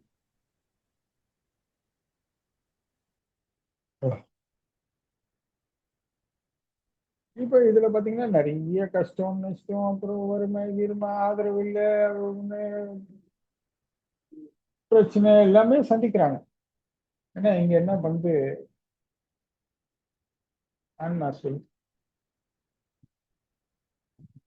கடவுள்கிட்ட போய் நிக்கிறான். கடவுளே, இந்த மாதிரிலாம் இருக்கு. இந்த முதல்ல ஒரு நல்ல வேலைக்கு போ, நல்ல உயர்ந்த நிலைக்கு போ. இதே பாசத்தை உன் அம்மா, அப்பா, அண்ணன், தம்பி, அக்கா, தங்கச்சி எல்லாரும் கொடுக்குறாங்க. இது ஒண்ணு சுகத்தோட கொடுக்குறான், அவங்க சுகம் இல்லாம போயிடுறாங்க. இதுல தாங்க வித்தியாசம். இதை புரிஞ்சுக்கூடான்னு சொல்லி நிறைய சந்தர்ப்பத்துல சொல்லுவாங்க. இவ்வளவு பாசம் வைக்கிறியா அவன் மேல, என் மேல கொஞ்சம் வையேன்டா. இன்னும் கடவுள் சொன்னா, ஓ, நானே எனக்கு வேணும்னு சொல்லி வந்து கேட்கிறேன், என் மேல வை, உன் மேல வை, இருக்கிறத பாரு, இல்லாத பாருன்னா உங்ககிட்ட அறிவுரையா கேட்டாங்க. குடு, சரிப்பா. அன்னைக்கு கூட ஒரு இளைஞன் சொன்னாரு, இந்த மாதிரி காதல்ல தோல்வி எப்போ, அதெல்லாம் நான் சொல்லும்போது நான் சொன்னேன், இதெல்லாம் எதுக்குடா பண்ண, உனக்காக நாங்கெல்லாம் சிரமப்பட்டு உன்னை உயர்த்தணும்னு எவ்வளவு சிரமப்பட்டு உன்னை இந்த நிலைமைக்கு கூட்டின்னு வந்தோம். அதெல்லாம் மதிக்காம அதை அசால்ட்டா பண்ணேன். இல்லை சுவாமி, நான் பாசமா இருக்கணும்ன்றதுக்காக பண்ணேன். எங்க மேலாம் வராதா உனக்கு பாசம்? எவ்வளவோ ஒருத்தி மேல்தான் வருமா? நான் உன் நலனுக்கு அக்கறை கொள்றேன், நீ நல்லா இருக்கணும்னு நான் நினைக்கிறேன். உன் தாய் தந்தையர் நினைக்கிறாங்க, உடன் பிறந்தார் நினைக்கிறாங்க, உற்றத்தார் சுற்றத்தார் நினைக்கிறாங்க. அவங்கெல்லாம் கூட ஏதோ ஒரு உறவு முறைன்னு வச்சுக்கோ. எந்த சம்மந்தம் இல்லாத நான் உன்னை உயர்த்துறதுக்காக எத்தனையோ கஷ்டப்பட்டிருக்கேன். என் மேல வரலையேடா உனக்கு. எங்கேயோ ஒருத்தி வந்தா அவளுக்காக நீ உன் வாழ்க்கையை நாசம் பண்ணிட்டு, உன் வளர்ச்சியை நாசம் பண்ணிட்டு, உன்னை நாங்க இத்தனை தூரம் உயர்த்தினது எவ்வளவு ஒருத்திக்காக நாசம் பண்ணிட்டு நிக்கிறேன் இன்னைக்கு. திரும்ப உன்னை உயர்த்தணுன்ற ஆர்வம் என்னை விட்டு போகுது. பார்த்தா ஆர்வம் வரமாட்டேங்குது. இதெல்லாம் மதிக்க தெரியாத ஒருத்தனுக்கு ஏன் நம்ம உதவி செய்யணும்னு தோன்றுது. அற்ப சுகத்துக்கு வாழ்றவன் எவ்வளவு ஒருத்திக்காக தன் மனவரை போட்டுக்கிறவங்க போய் நம்ம என்னத்த பண்றதுன்னு தோணுது அப்படின்னு சொல்றேன். ஏன்னா அவனுக்கு சொன்னது மனுஷன், இந்த உடலும் அவனை வாழ வைக்க, இந்த உடலும் மனமும் எல்லாரையும் வாழ வச்சுதான்னு பார்த்தா எல்லாரும் என்ன சொல்ல, அதை நீங்க வேற ஏன் சார் இந்த பழா போன கருமத்தை கல்யாணத்தை பண்ணிட்டு நான் பண்ற அவஸ்தை எல்லாம் வயசு போல இருக்கு சார். புத்தி கெட்டு போச்சு சார். பொம்பளை சுகத்துக்கு அழிஞ்சுது சார். இதெல்லாம் என்கிட்ட நிறைய புலம்புவாங்க. அப்படிங்களாங்க. சரிங்க, இதெல்லாம் இயல்பு, எல்லாருக்கும் வர்றது தானே, உங்களுக்கு மட்டும் தானா? எல்லாம் கவலைப்படாதீங்க, எல்லாம் சரியாயிடும், பார்த்துக்கலாம், கடவுள் இருக்கு. ஆமா சாமி, தயவு செய்து என்னை காப்பாத்துங்க சாமி, எனக்கு ரொம்ப கஷ்டமா இருக்கு சாமி, முடியல சாமி. ஒன்றும் கவலைப்படாதீங்க, நான் பார்த்துக்கிறேன், நீங்க ரிலாக்ஸ்டா இருங்க, எல்லாம் சரியாயிடும். இப்போ பிரச்சனை எல்லாம் சொல்லிட்டீங்கல்ல, ஸ்டெப் பை ஸ்டெப்பா குறைஞ்சிடும். நீங்க நல்லா இருக்கீங்க, சந்தோஷமா இருக்கீங்க, போயிட்டு வாங்க. இப்போ என்கிட்டயும் மனம் உடல் தான் இருக்கு. ஆமாம்பா, உன் கஷ்டம் தான்பா என் கஷ்டம். பக்கத்து வீட்டுக்காரர்கிட்ட போனா அதான் சொல்லுவோம், உடனே சங்கம் ஆக்கிடுவாங்க. நேற்றுக்கோ ஒரு ஒரு ஒரு இன்ஸ்டாகிராம்ல அதுல ஒரு மெமரிஸ் பார்த்தேன். அப்படியே ஜிவி பிரகாஷ், தனுஷ், இந்த மாதிரி எல்லா ஜெயம் ரவி, விஜய், எல்லாரும் இவர்களெல்லாம் மனைவியை பிரிந்த நாயகர்கள், ஹீரோக்கள்னு சொல்லி ஏதோ போட்டிருந்தாங்க. அவங்களாம் ஒரு யூனிட்டா இருக்க மாதிரியும், இதை ஃபாலோ பண்றதுக்கு ஒரு பெரிய நிறைய பேருங்க. இப்போ இது ரெண்டுமே இவங்களுக்கு நன்மை செய்யாம வாழ்க்கையில அவங்க இப்போ என்ன நினைக்கிறாங்களோ அது நடக்கல, ஏதோ சம்திங் நன்மை நடந்ததோ தீமை நடந்ததோ நம்மளுக்கு தெரியாது. அவரவர்கள் வாழ்க்கையை பொறுத்தது உள்ளதான் தெரியும். வெளிப்படையாக பொதுவாக நம்ம வெளியே வந்து பார்க்கணும். இப்ப இவங்களுக்கு சொல்றதுக்கு இவங்க எங்கிட்ட சொல்றாங்க, சாமி நேரம் அப்படிதான் சொல்லுவான், எல்லாரும் ஒன்னா சேர்ந்துப்பாங்க. நான் சொல்றேன், ஒன்றும் இல்லை, இதெல்லாம் எல்லாரும் வாழ்க்கையில் நடக்குதுங்க, இதெல்லாம் சிம்பிள் தான், கவலைப்படாதீங்க, நான் இருக்கேன், நான் பார்த்துக்கிறேன், ஒன்று ஒன்றா சரி பண்ணி தரேன், தைரியமா இருங்க, சந்தோஷமா இருங்க, நான் பார்த்துக்கிறேன், ஒன்றும் ஆகாது. இந்த பலம் எனக்கு எப்படி வருது, நான் எப்படி அவங்களுக்கு சொல்றேன்? ஏன்னால் நான் மனம், இந்த உடல் நான் அல்ல என்று நான் ஆன்மா என்று நம்பும் போது மட்டுமே எனக்கு நேர்மறை ஆற்றல்கள் பிறக்கின்றன.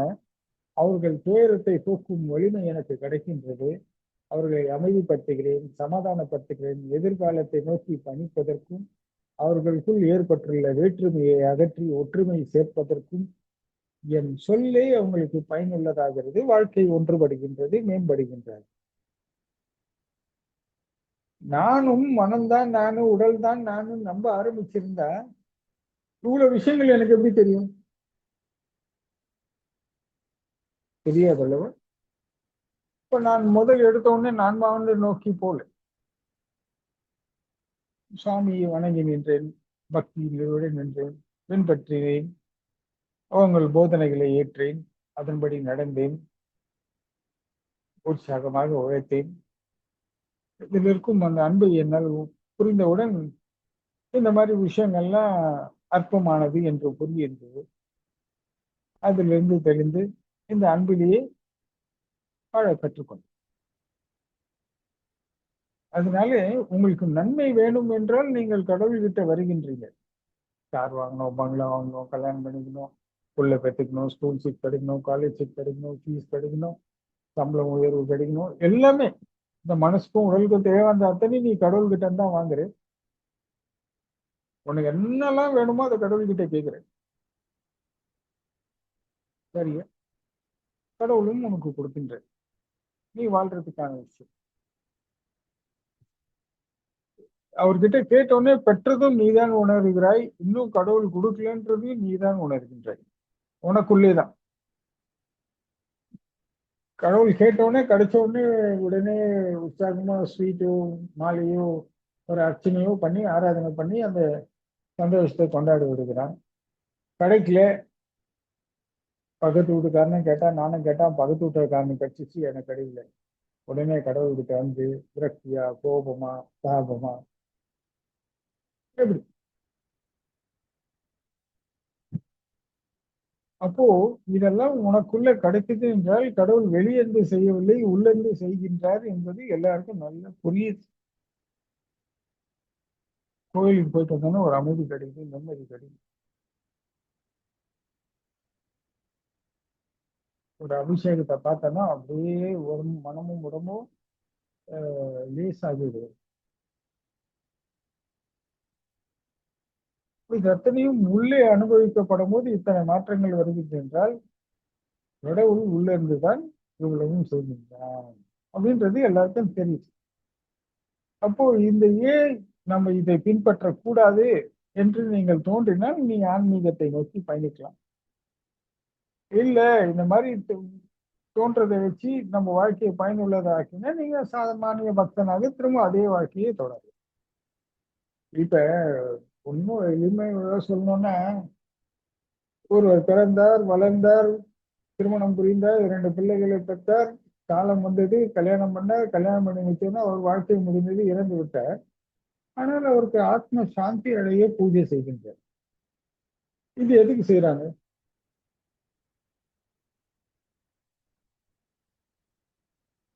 ஆத்மா சாந்தி அடையணும்னா ஏன் செய்யறாங்க?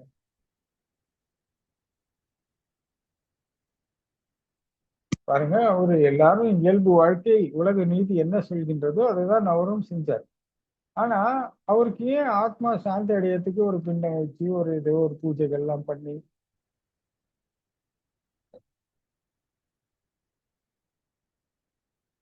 ஏன்? அவரோ உடலையோ எரிச்சாச்சு. எப்போ உயிர் பிஞ்சுதோ மனம்ன்ற ஒரு விஷயம் இல்லாம போச்சு.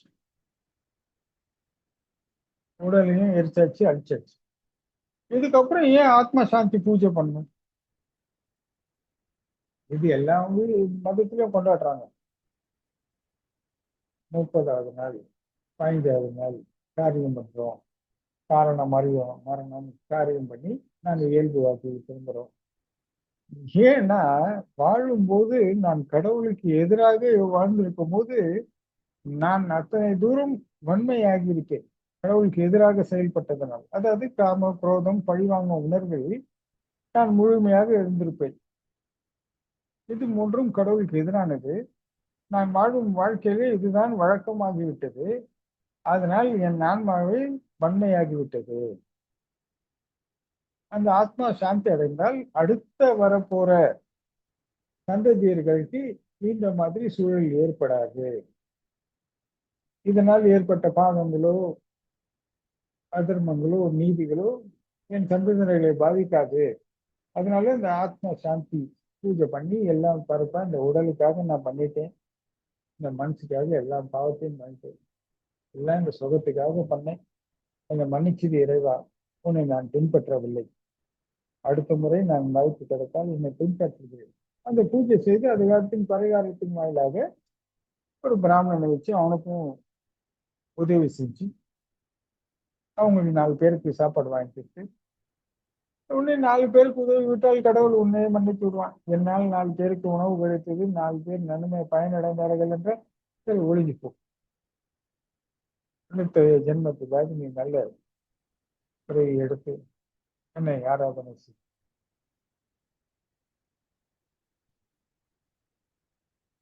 இது ஒரு பரிகாரம்னு கடவுள்.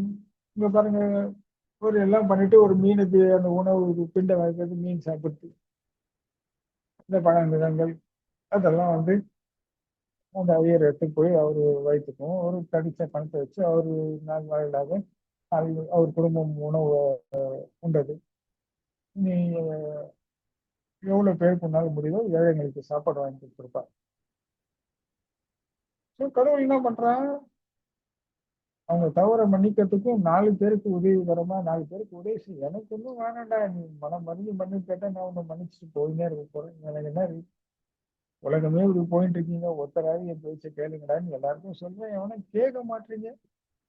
கஷ்டம் நஷ்டம் வரும்போது மட்டும் நான் தெரியுறேன், சுகம் வரும்போது மட்டும் நான் தெரிய மாட்டேங்கிறேன். உல்லாசம் குதூகலம் கும்மாலன்னு போயிட்டு இருக்கேன். வாழுங்கோ, தப்பில்லை.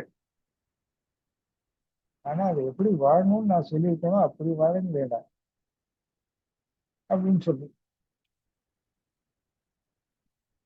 சரிடா. இப்போ உங்களுக்கு வெட்ட வெளிச்சமாக தெரிகிறது, ஆன்மாவிலிருந்து தான் நேர்மறை வருகின்றது, அது உள்ள இருந்துதான் வருகிறது, வெளி என்று அல்ல. நான் மந்திரம் சொன்னேன், அமைதியானது. நான் தேக பயிற்சி செஞ்சேன், தேக பலமானது, உடல் ஆரோக்கியமாக வலிமையாகவும் இருக்கின்றது. இந்த இயற்கையையும் காலையும் எதிர்கொள்ள எனக்கு போதுமான சக்தியை உள்ளிருந்து கொடுக்கின்றது. அதனால் உள்ளிருந்து என்ன தேயும் உடல் உறுப்புகள் தேய்வு குறைவாக இருக்கிறது. எனக்கு இந்த உடலுக்கான உற்சாகமோ பலமோ ஆற்றலோ ஆரோக்கியமோ நானே பெற்றுவிட்டேன். செய்தை சுவாசத்தை கடவுளையோட சார்ந்து சுத்த விட்டதனால் அதற்குள் இருந்த இருள்கள் அகற்றப்பட்டு அது அருளாக பிரணயத்தின் வாயிலாக தடுக்கப்பட்டன. மந்திரங்கள் ஜபித்ததனால் நிறைய பழைய அனுபவங்கள் பதிவுகள் என்ன நினைவுக்கு வரும்போது இந்த மந்திரங்களால் அது விலகி போனன. பாராயணம் பாடினேன், வாயார புகழ் பாடினேன் என் ஈசனை பற்றி.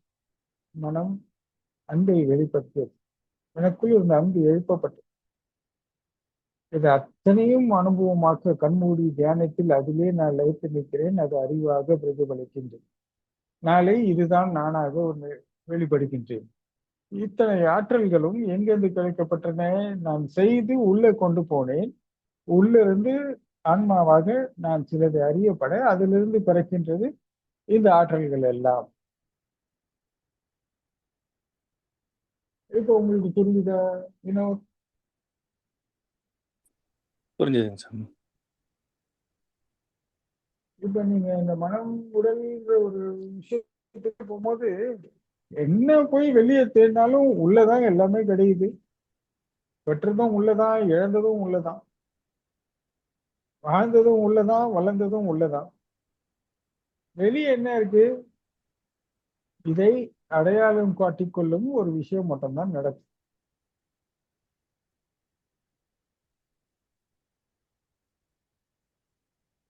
இப்ப சொல்லுங்க, நீங்க ஆன்மான் உணரக்கூடிய வாய்ப்புகள் தான் உங்க வாழ்க்கையில் நிறைய சதவீதம் பிரதிபலிக்கின்றது. இது நீங்கள் அல்ல என்றதை தான் நிறைய சதவீதம், அதிக சதவீதம் பிரதிபலிக்கின்றது. இப்போ உங்களுக்கு புரியுதா எளிமையாக? உங்க குழப்பம் தீர்ந்து விட்டதா? இன்னும் தெளிவுபடுத்தணுமா? குழப்பம் தீர்ந்தது சாமி. இப்ப பகவான் வந்து என்ன பண்ணுவாரு, சூப்பரா சொல்லி எஸ்கேப் ஆவார். என்ன மாதிரி 1 மணி நேரத்துக்கு மேல எல்லாம் உன்கிட்ட பேசிட்டு இருக்க மாட்டார். யார் இதை கேட்டதுன்னு இது யார் கேட்டதுன்னு கேளு, அதை நீ கண்டுபிடிச்சிட்டுனா முடிச்சு எஸ்கேப் ஆயிடுவார். ம். ஆமா ஏன்னா பகவான் என்னையும் நிறைய முறை கேட்டுக்கிறாரு இந்த மாதிரி. நான் சொல்றேன், இந்த அல்வாக்கள்ல நான் சாப்பிட்றதுக்கு நான் ஒன்றும் 1950யோ 1940யோ 1920 எல்லாம் கிடையாது. நான் இப்போ 2000ல இருக்கேன். ஸோ நீ இந்த மாதிரி அல்வாலாம் எனக்கு கொடுக்க முடியாது தவிர, அதனால நம்ம கம்ஃபர்டபுளான ப்ராக்டிக்கல் ப்ரெசன்ஸ்க்கு வந்துடலாம். நீ எனக்கு எக்ஸ்பிளைன் பண்ணு அப்படின்னும் போது, சரிடா ஒத்துக்கிறேன். அந்த காலகட்டத்திலே நான் புத்திசாலித்தனமா சில வார்த்தைகள் சொல்லுவேன். ஆனா அவங்கள தேட வைக்கணுன்றதுதான் நோக்கம். அவங்க கேள்விக்கு பதில் சொல்லக்கூடாதுன்றது நோக்கம் இல்லை. நான் ஒரு வார்த்தையில சொன்னா அதை நம்பிட்டு அதுதான் நானும் வாழ்ந்துட்டு இருப்பான். அதனால அவனை தேட வைக்கணுன்றதுக்காக தான் நான் சொன்னேன். ஆனா உன் விஷயத்துல அப்படி இல்லை, எனக்கு தெரியும். நீ அக்கு வேற ஆணி வேற பிரிப்ப, நீ என்ன சேர்ந்து பிரிக்கலாம் அப்படின்ப. உடனே நான் என்னால் பிரித்ததை சொல்வேன். அப்ப இந்த இடத்துல நீ இது விட்டுட்ட பாருங்க, அதை நான் சேர்த்து பிரிக்கும் போது அப்படி உண்மை வந்துடும், உண்மை புரிஞ்சிடும். ஓகே, இப்ப நம்ம ஆன்மா கிட்ட போயிடும். விசாரித்தோம், ஆன்மாவை போய் ஒடுங்கி விட்டோம். விசாரித்து ஆன்மாவில் போய் ஒடுங்கினவங்க என்ன சொல்லுவார் பகவான்? ரொம்ப எளிமையா சொல்லுவார், இதெல்லாம் ஒரு சட்டை மாதிரி காய்ந்து விழுந்துரும்டா, மனமும் உடலும் அப்படின்னு. அவ்வளவுதான். ஆன்மா தான் நானும் நம்ம அதுல போய் ஒடுங்க ஆரம்பிச்சுட்டா இதெல்லாம் தானா போயிடும். இதுக்கு தேவையானது நம்ம கொடுத்தா போதும், அது பாட்டுன்னு அது கிடக்கும், நாம பாட்டுன்னு நம்ம இருக்கலாம். அது ரொம்ப எளிமையா நிறைய இடத்துல பகவான் இந்த உபதேசங்களை எல்லாருக்கும் கொடுத்திருப்பார், எனக்கும் கொடுத்திருப்பார்.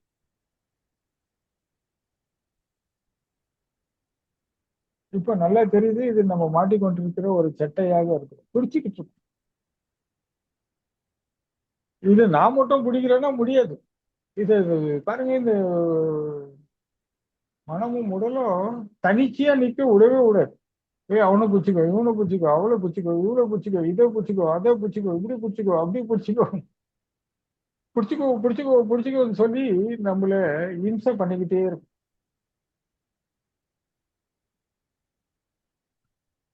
கண்ணில் பார்த்து காதால் கேட்கறதெல்லாம் நானும் நானும் நம்ப வைக்கும். அதெல்லாம் பிடிச்சிக்கும், பிடிச்சிக்கிட்டு ஒரு மாதிரி எல்லாம் போகும். ஆனா இந்த ஆன்மான்ற இடத்துக்கு போனோம்னா இந்த மனமும் உடலும் ஐயோ ஒண்ணுமே இல்லை, பிஸ் சைலண்டா கம்முன்னு வந்து நம்ம பின்னாடி உட்காந்துட்டு இருக்கோம். என்னப்பா? ஒன்றும் இல்லை, நீங்க அங்க போயிட்டீங்க, நாங்க வேற எங்க போகுது, உங்க பின்னாடி தான் வரணும். வாங்க வாங்க உட்காரு. அமைதி கிடைச்சிச்சு, சமாதானம் கிடைச்சிச்சு, ஒற்றுமை கிடைச்சிச்சு. என்ன சொன்னாலும் அது ஒருத்தரும் போயிட்டே இருக்கும். மனமும் உடல் எதுவும் வெளியே போகாது, எல்லாம் உள்ள போயிட்டே இருக்கும்.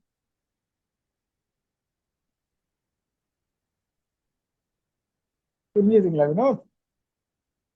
புரிஞ்சுதுங்க சாமி.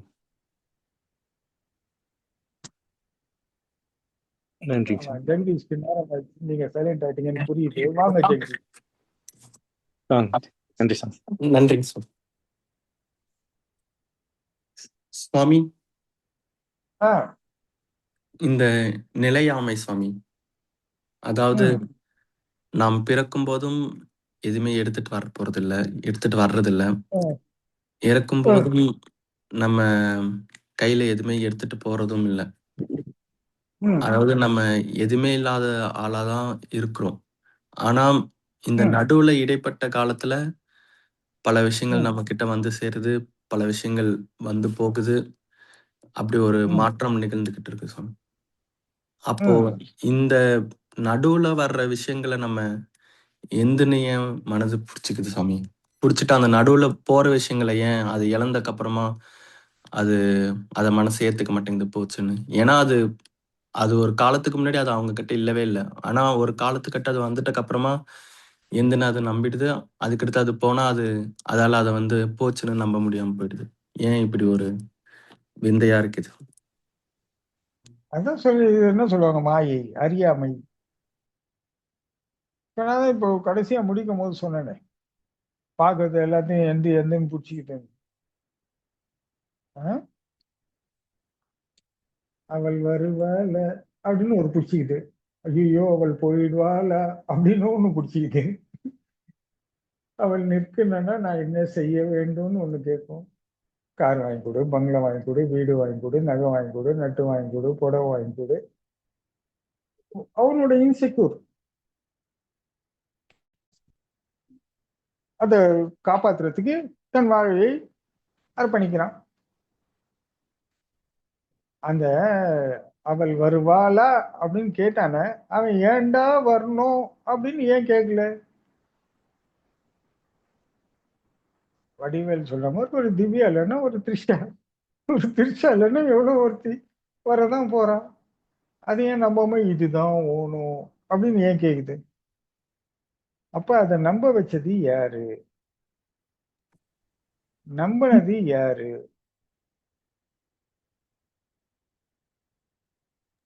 அப்படின்னு நீங்க கேட்கணும்ல. ஆமா ஸோ சாமி. வந்தவனுக்கு எல்லாரும் தெரியும், நம்ம வரும்போது ஒன்றும் கொண்டு வரல.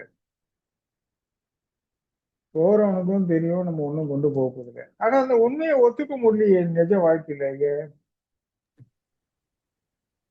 நான் 100 வருஷம் வாழணும் தான் எல்லாரும் நம்புறான்.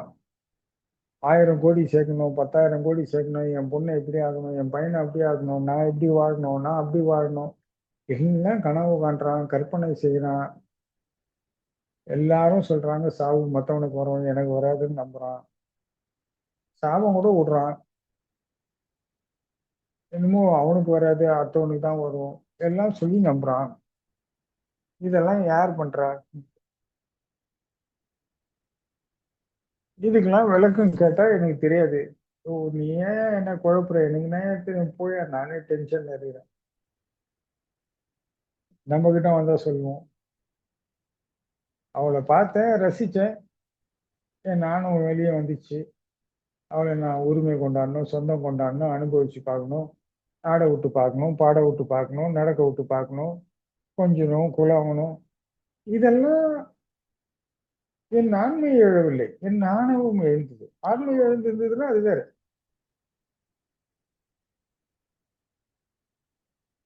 ஸோ இதை ஒண்ணு நானும் நம்ப வைக்கிறேன், அதெல்லாம் நானே ரசிக்கிறேன், நானே கற்பனை உலகத்துல போய் சஞ்சரிக்கிறேன்.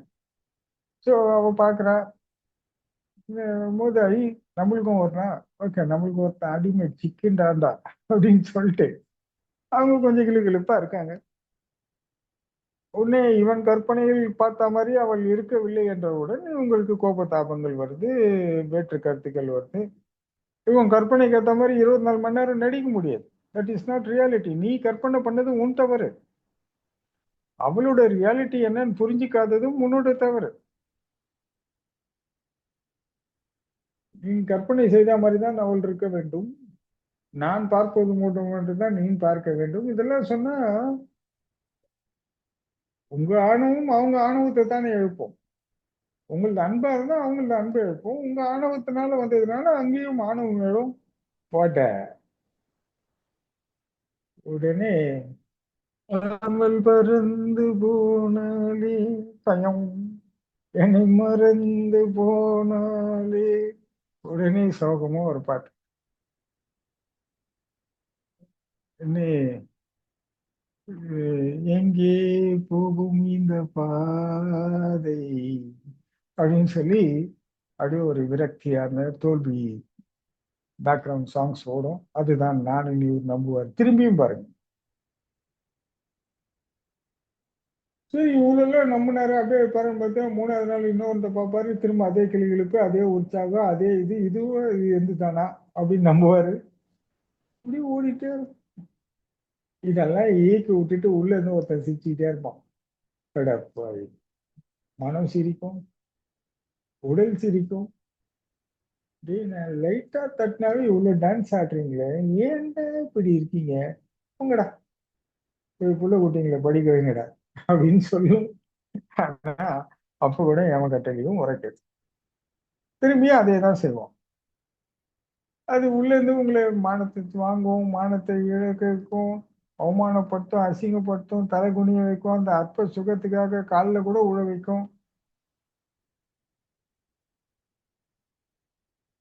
அவங்க எல்லாம் தப்பும் பண்ணிட்டு காலில் வந்து மன்னிப்பு கேட்டு, ஐயோ அதை மன்னிச்சிருமா, நான் தாம்மா தெரியாம கோவப்பட்டேன்னு விழுறவங்களா இருக்காங்க.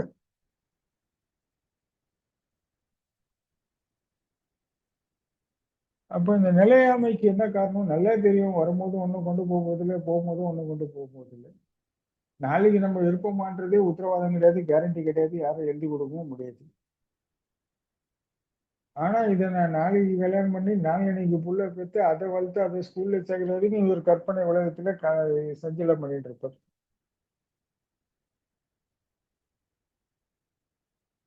எதாச்சியாக ஒரு விபத்து நடந்துச்சு, அவர் போயிட்டாருன்னு வச்சுக்கோ, அவங்க என்ன இவர் போயிட்டாருன்னு தியாகியா உட்காந்து இருப்பாங்க? அந்த காலத்துல மனமுகமா இருந்திருக்கும். இப்பெல்லாம் வெளிப்படையா 3வது மாசமா இன்னொரு கல்யாணம் பண்ணிக்கிறாங்க, இல்லை ஏதோ ஒண்ணு நடைமுறை வாழ்க்கைக்கு இயல்பா பிரசன்ஸ்க்கு வந்துடுறாங்க. வந்துட்டு நேத்து காதல் புளிக்குது, இந்திய காதல் இனிக்குதுன்னு ஆகும். என்கிட்ட நிறைய பேர் சொல்லியிருக்காங்க, எப்பவுமே ஃபர்ஸ்ட் லைஃப் ஃபெயிலியர் ஆச்சுன்னா செகண்ட் லைஃப் பிரைட்டா இருக்கும்னு சொல்லுவாங்க. இப்போ நான் செகண்ட் லைஃப்க்கு அடி எடுத்து வைக்கிறேன். பிரைட்டா இருக்குமா, இல்லை போன லைஃப் மாதிரி ஏதாவது பிரச்சனையை நீங்க இப்பயே தீர்வா எனக்கு சொல்லிடுங்க அப்படின்னு சொல்லி என்ன கேட்பாங்க. நீயே சொல்லிட்டியம்மா செகண்ட் லைஃப் பிரைட்டா இருக்கு, பிரைட் தான் போ. இப்ப நான் வேணாம்னு சொன்னா நிக்க போறாங்க, நிக்க மாட்டாங்க. பிரைட் தான் போ. என்ன வாழ்க்கையின் அனுபவம் கொஞ்சம் இருக்கு, வாங்கின உதெல்லாம் இருக்குல்ல. ஸோ அந்த ஆணவம் அகம்பாவம்லாம் கொஞ்சம் கண்ட்ரோல்டா இருக்கும், கொஞ்சம் பணிவுல இருக்கும். முதல்ல ஃபர்ஸ்ட்ல இருக்கிற அந்த இளமை, வேகம், உற்சாகத்தெல்லாம் நான் தான் இல்லைன்னு சொல்லும். 2-3 உதம் வாங்கினோடனே நான் இல்லைம்மா இதெல்லாம் வேற அப்படின்னு சொல்லும். ஸோ இந்த உண்மையை ஒத்துக்கொள்ள யாராலும் முடியறதில்லை. உண்மை எது தெரிஞ்சாலும் ஒத்துக்க முடியல. இப்ப இந்த மரணம் வந்து அது இடுகாட்டுக்கு கொண்டு போகும்போது அங்க ஒருத்தன் பாடிக்கிட்டே வருவான். நடராஜர் பத்தி, சிவபுராணம் எல்லாம் பாடிட்டு நடுவுல யார் இவரு, கல்யாணம் பண்ணாரு, புள்ள பெத்தாரு, காரை வாங்கினாரு, சொத்து வாங்கினாரு, இதெல்லாம் வாங்கினாரு, எல்லாம் இப்ப என்ன கொண்டு போறாரு. கூட எல்லா கும்பலும் சோகமா அந்த பாட்டை கேட்டுக்கினே வருவாங்க. இது பாருங்க, நம்ம ஒரு கலாச்சாரம்னு சொல்லுவோம், இல்ல பழக்க வழக்கத்துல இதை உபதேசிக்கிறாங்க எல்லாருக்கும். ஒரு ஒரு தருணத்துல அந்த வண்டியில பாத்தீங்கன்னா இன்றி நான் நாளை நீன்னு வரை எழுதி வச்சிருப்பாங்க. ஆனா இவ்வளவு கண்ணால பாக்குறாங்க, இதெல்லாம் கேக்குறாங்க, எல்லாம் செய்யறாங்க. எல்லாரும் முகத்தை மூட போறோம், அரிசி விட போறேன், அரிசி விட போறேன், எல்லாரும் போடுங்கன்னு அவங்க கத்துவோம். உடனே எல்லாரும் அரிசி போடுவாங்க, காசு போடுவாங்க, எல்லாம் போடுவாங்க. அதான் முடிஞ்சு. ஆனா இதுதான் நிஜம்ன்றது எல்லாரும் வாழ்க்கையில பார்த்துட்டு இருக்காங்க. எந்த குடும்பத்துல வாழ்வு பார்க்கல, சாவு பார்க்கல, எல்லார் வீட்லயும் பார்த்திருக்காங்க. கல்யாணம் பண்ணதையும் பார்த்திருக்காங்க, புள்ள பத்தியதை பார்த்திருக்காங்க, படிக்க வச்சதை பார்த்திருக்காங்க, சம்பாதிச்சதை பார்த்திருக்காங்க, திரும்பவும் இறப்பை பார்த்திருப்பாங்க, பிறப்பை எல்லாத்தையும் பார்க்கறாங்க. ஆனா யாரும் நம்ப மாட்டேங்கிறாங்க. இது எதுவுமே எனக்கு இல்லை மற்றவங்களுக்குன்னு நம்புறாங்க. அது எப்படி? அதுதான் இந்த ஆசை, பாசம், சுகம், துக்கம், காமம், குரோதம், பழிவாங்கும் உணர்வு, இதெல்லாம் இதெல்லாம் தனக்கு இல்லைன்னு நம்ப வைக்குது. நமக்கு இல்லை, நாம நல்லா இருப்போம், நம்ம 100 வருஷம் வாழ்வோம், நம்மளுக்கு நோய் வராது, நம்மளுக்கு இது வராது, எல்லாம் அவனுக்கு தான் வரும். எப்படி அடுத்தவங்களை பழித்து, அடுத்தவங்களை குற்றம் சொல்லி, குறை சொல்லி, ஏதோ வாழ்க்கை வண்டியை உருட்டுவாங்க. இதுக்கு பேர் மாயைன்னு சொல்லுவாங்க. இந்த மாயை ஒன்றும் இல்லை, நான் எனதுன்ற ஒண்ணு நம்ப வச்சிரும், அவ்வளவுதான். இந்த நான் எனதுன்ற உள்ள போயிட்டானா அந்த உலகமே போய் தான் மட்டும்தான் மெய் அப்படின்னு நம்புவான். அந்த மெய் என்பது யாருன்னா உடல், மனம், நான் தான் சொல்லி நம்பாரு. அந்த உடல் தான் நான். இந்த உடல்ல நான் எங்கப்பா இருக்க அப்படின்னு தேடி பார்த்தேன்னா எனக்கு இந்த போக பொருளின் துடிப்பு, சுகம், சொந்தம், பந்தம், இதெல்லாம் ஒரு ஃபீல், அதெல்லாம் வரும்போது அதை நானும் சொல்லி அந்த போக பொருளின் அடிப்படையிலே தன் வாழ்க்கையை ஆண் பெண் இருபாலர்களும் அடிப்படையாக கொண்டாடும் போது என் போகத்தை உன்னிடம் கொடுத்தேன், உன் போகத்தை ஒருத்தர் ஒருத்தர் தன் போக பொருளின் துடிப்பை ஆணும் சரி பெண்ணும் சரி, பெண் ஆணின் துடிப்பை வைத்து தன்னை கட்டுப்படுத்திக் கொள்கிறார், பெண்ணின் துடிப்பை வைத்து ஆண் தன்னை கட்டுப்படுத்திக் கொள்கிறார். இது ஒரு ஒழுக்க நெறியாக ஒரு குடும்ப வாழ்க்கை துணை வேண்டும். இந்த ஒருத்தரால தன்னைத்தானே கட்டுப்படுத்திக்கும் திறன் என்பது சாமானியர்களுக்கு வராது. அதனால் இப்படி கட்டுப்பட்டு ஒழுக்கமாக ஒரு நேர்மறையாக ஒரு சமூகம் சீராக இருக்க வேண்டும் எல்லாம் சொல்லி ஒரு வடிவமைக்கிறாங்க. இது நிஜமா அனைவரும் அப்படியானா அதெல்லாம் எனக்கு தெரியாது. உலகத்தை போய் கேட்டாதான் தெரியும். எனக்கு தெரிஞ்சாலும் நான் சொல்ல மாட்டேன். அது வேறு. புரிஞ்சுதுங்களா ஜெகதீஷ்?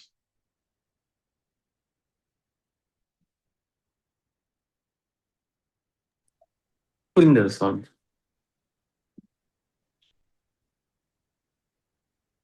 வேற என்ன இருக்கு? வேற ஒண்ணும் இல்லை. எங்க சுத்தினாலும் என்ன, கட்சியில துடிப்புலதான் வந்து ஒடுங்கணும். இந்த நான் ஒருத்தன் வெளியே வரான்னா எதை வச்சு வெளியே வரான்? அதை வச்சுதான் வெளியே வரான். இந்த உடம்பு தான் எல்லாமேன்னு சொல்லி அந்த வேகம் கீகம் ஆசை கீசு பாசம் கீசம் என்ன வட்டவட்டிஸ் எல்லாம் தன்னை சம்மந்தப்பட்டு அதுல இருந்து கிடைக்கிற ஒரு ஆற்றலை வச்சு இப்போ இவரு பெண்ணின் போக பொருள் துடிப்பு ஆணின் போக பொருள் துடிப்புன்னா இது எப்படி இருக்குன்னு உங்களுக்கு தெரியுமானே தெரியாது. இதை விவரித்து சொல்க அப்படின்னா என்னத்தை விவரிச்சு சொல்லுவாரு? அவர் கண்ணுக்கு தெரிஞ்சாதானே சொல்லுவாரு, தெரியாது. ஆனா அது எனக்கு யூஸ்ஃபுல்லா இருக்கு, எனக்கு லாபகரமா இருக்கு, எனக்கு ஆதாயமா இருக்கு, என்னை கட்டுப்படுத்துறதுக்கு ஒரு அதனால அது எந்த ஆயிடுறது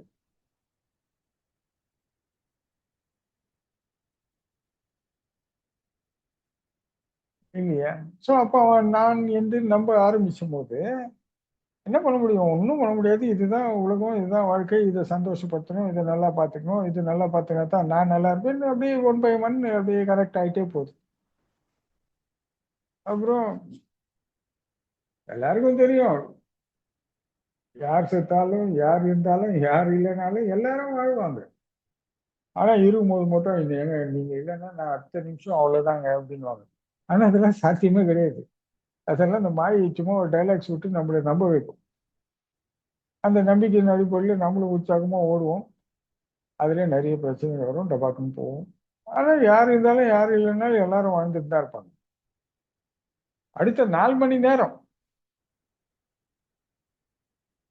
பசிச்சா சாப்பிடாம இருப்பாங்களா, காஃபி குடிக்காம இருப்பாங்களா, எதுங்க ஏமா நீ எதுவும் சாப்பிடாம இருக்க, என்னம்மா சாப்பிடுமான்னு பக்கத்துல இருங்க, ஏதாவது சொல்ல எனக்கு வேணாம் அப்படி. பரவாயில்ல கொஞ்சம் குடி, காஃபி குடி, இந்த ஜூஸு குடி.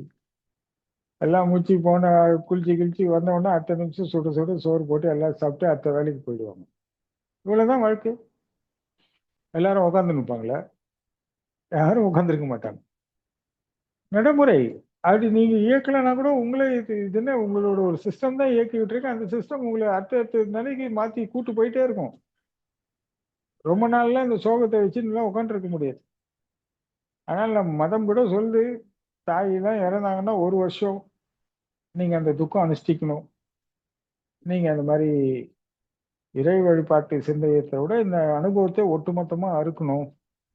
ஓராண்டு காலம் நீங்க வந்து இந்த மாதிரி சில விஷயங்கள் எல்லாம் கடைப்பிடிக்கணும் அப்படின்னு சொல்லி நம்மளுக்கு வகுத்து கொடுத்தா யாரு? இன்னைக்கு 16 நாள் காரியம் உள்ள 3ஆம் நாள் 5ஆம் நாள் 8ஆம் நாள்னு போயிடுச்சு. இப்போ 3 நாளுக்குலாம் வந்துச்சு காரியம் முடிக்கிறது.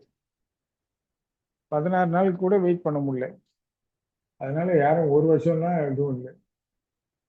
ஆனா அது பயன் என்னன்றது அந்த ஒட்டுமொத்தமா தெரிஞ்சுக்கிட்டாங்கன்னா புரியும். ஆனா யாரும் அதுக்கெல்லாம் விருப்பமும் இல்லை, நேரமும் இல்லை. அதனால இதெல்லாம் அப்படியே போகும்போது எதையும் நம்பாது. இந்த உண்மையை ஒத்துக்கொள்ளவே விடாது. ஏன்னா நீ உண்மையை ஒத்துக்கிட்டீங்கன்னா மனசு அமைதியாயிடும், நிம்மதியாயிடும், அந்த இயக்கங்கள் ஸ்லோவாயிடும். அதனால அது விட்டுறாது. இந்த உண்மையை தெரிஞ்சுக்கும் போதெல்லாம் அது இல்லைன்னு சொல்லும். இப்ப நிறைய பேர் எங்கிட்ட வருவாங்க. ஏன்னா அவங்களாம் ப்ரீசேஜ் பண்ணிருப்பாங்க. சாமி எது சொன்னாலும் உள்ள எடுத்துன்னு போகக்கூடாது. நான் அவருக்கு வந்து வேற, நம்மளாலாம் அந்த மாதிரிலாம் பிழைக்க முடியாது, நம்ம ஆட்டையை போட்டு வாழ்க்கையை வாழ்ந்துக்கிறோம். அதனால இந்த மாதிரி நல்ல உபதேசங்கள்லாம் நம்மளுக்கு கிடையாது. அது வெறும் சாமிக்கு மட்டும்தான் நல்லதெல்லாம். நமக்கெல்லாம் நாம் எப்படி இருக்கிறோமோ சாமி கிட்ட வந்து நம்மளோட விஷயம் நோக்கத்துக்கு என்னென்ன தேவையோ அது மட்டும் தான் சாமி கிட்ட வந்து வாங்கிக்கணும். நம்மளுக்கு இந்த நல்லது கெட்டது இந்த மாதிரி தியானம், அமைதி, சமாதானம், அன்புலாம் நம்மளுக்கு கிடையாது. அதெல்லாம் சாமிக்கு. நமக்கு ஒண்ணுமே கிடையாது. நம்ம உஷார் பண்ணோமா, ஆட்டைய போட்டோமா, உல்லாசமா அந்தமா, எழுதிருப்போம் அந்தமா, உழைக்காம சோறு சாப்பிட்டோமா, இதெல்லாம் சாமி எனக்கு ஹெல்ப் பண்றாரு, சாமி அருளால் தான் எனக்கு எல்லாம் நடக்குதுன்னு சாமி கிட்ட அதை தள்ள போட்டோமா, நம்ம பாட்டு உல்லாசமா வாழ்ந்தோமான்னு போயிட்டு இருப்பாங்க. அதனால ஏன்னா இது நம்பது. நீங்க யார வேணா சோதிச்சு பாருங்க. ஒரு சின்ன ஒரு பைக் விட்டா ஐயோ பதறி ஓ ஆ அப்படின்னு ஐயோ ஒரு நிமிஷம் எனக்கு உயிர் போய் உயிர் வந்ததுன்னுவாங்க. ஆனா அவர் நீங்க சாதாரணமா கேட்டீங்கன்னா, ஏய் என்னாலாம் ஒன்றும் பண்ண முடியாது யாரும், உன்னால பண்ண முடிஞ்சதை நீ பண்ணிக்கோ, நான் நினைச்சேன்னா உன்னை இப்பயே காலி பண்ணுவேன் இப்படின்னு இவர் அடுத்தவங்களுக்கு சொல்லுவார். அவருக்கு திரும்பி போகும்போது ஒரு கார் கிட்ட வந்து பவுன் ஆர்னிச்சாவே இவர் உண்டு இல்லைன்னு ஆகிடுவார். ஆனா இவர் அடுத்தவங்களுக்கு சொல்லி நிற்பார்.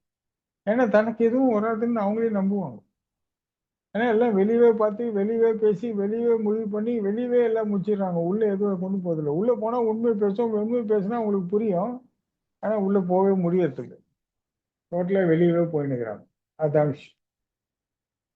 புரிஞ்சுதுங்களா ஜெகதீஷ்? புரிந்தது சுவாமி. ம். சுவாமி, ம். இந்த மாயை வெல்வதற்கு பல முறைகள் இருக்கின்ற சுவாமி. வழிபாட்டு ம். முறை, யோக முறை, தியான முறை, ம். பல வழிகள் உள்ளது. ம். இதெல்லாம் எப்பொழுது எங்கு தோற்றுவிக்கப்பட்டது சுவாமி?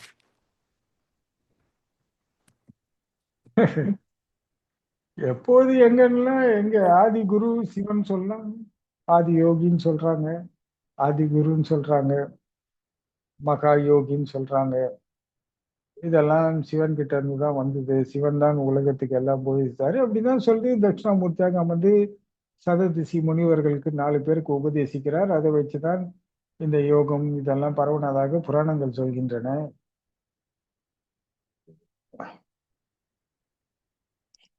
இப்போ நம்மளுக்கு பாத்தீங்கன்னா தமிழ் சங்கத்துக்கு தலைவன் யாருன்னா எம்பெருமான் தான் சொல்றாங்க. அப்போ தமிழ் யாருன்னா இப்ப தமிழ் இருந்தால் கடவுள் இறந்து விட்டால், கடவுள் இருந்தால் தமிழ் இறந்து விட்டார்னு சாமி சொல்றாங்க. ஸோ உலகத்தில் முதல்ல தோன்றியவன் தமிழன் சொல்லுது அறிவியல்.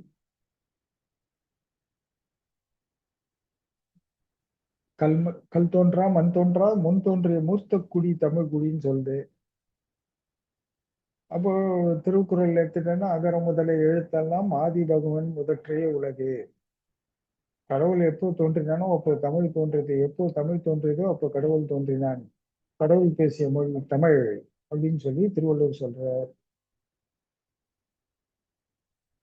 இப்போ இதெல்லாம் இறைவனே உலகத்துக்கு போதிக்கப்பட்டதாகவும் அதை பின்பற்றப்பட்டதாகவும் இதை கலைகளாக எளிமையாக சுற்றுப்புற சூழல் பழக்க வழக்கங்களுக்கு ஏற்றாற் போல கடவுளை அவரவர்கள் நிலையிலே அவரவர்கள் உணரும்படி மார்க்கங்கள் உருவாக்கின.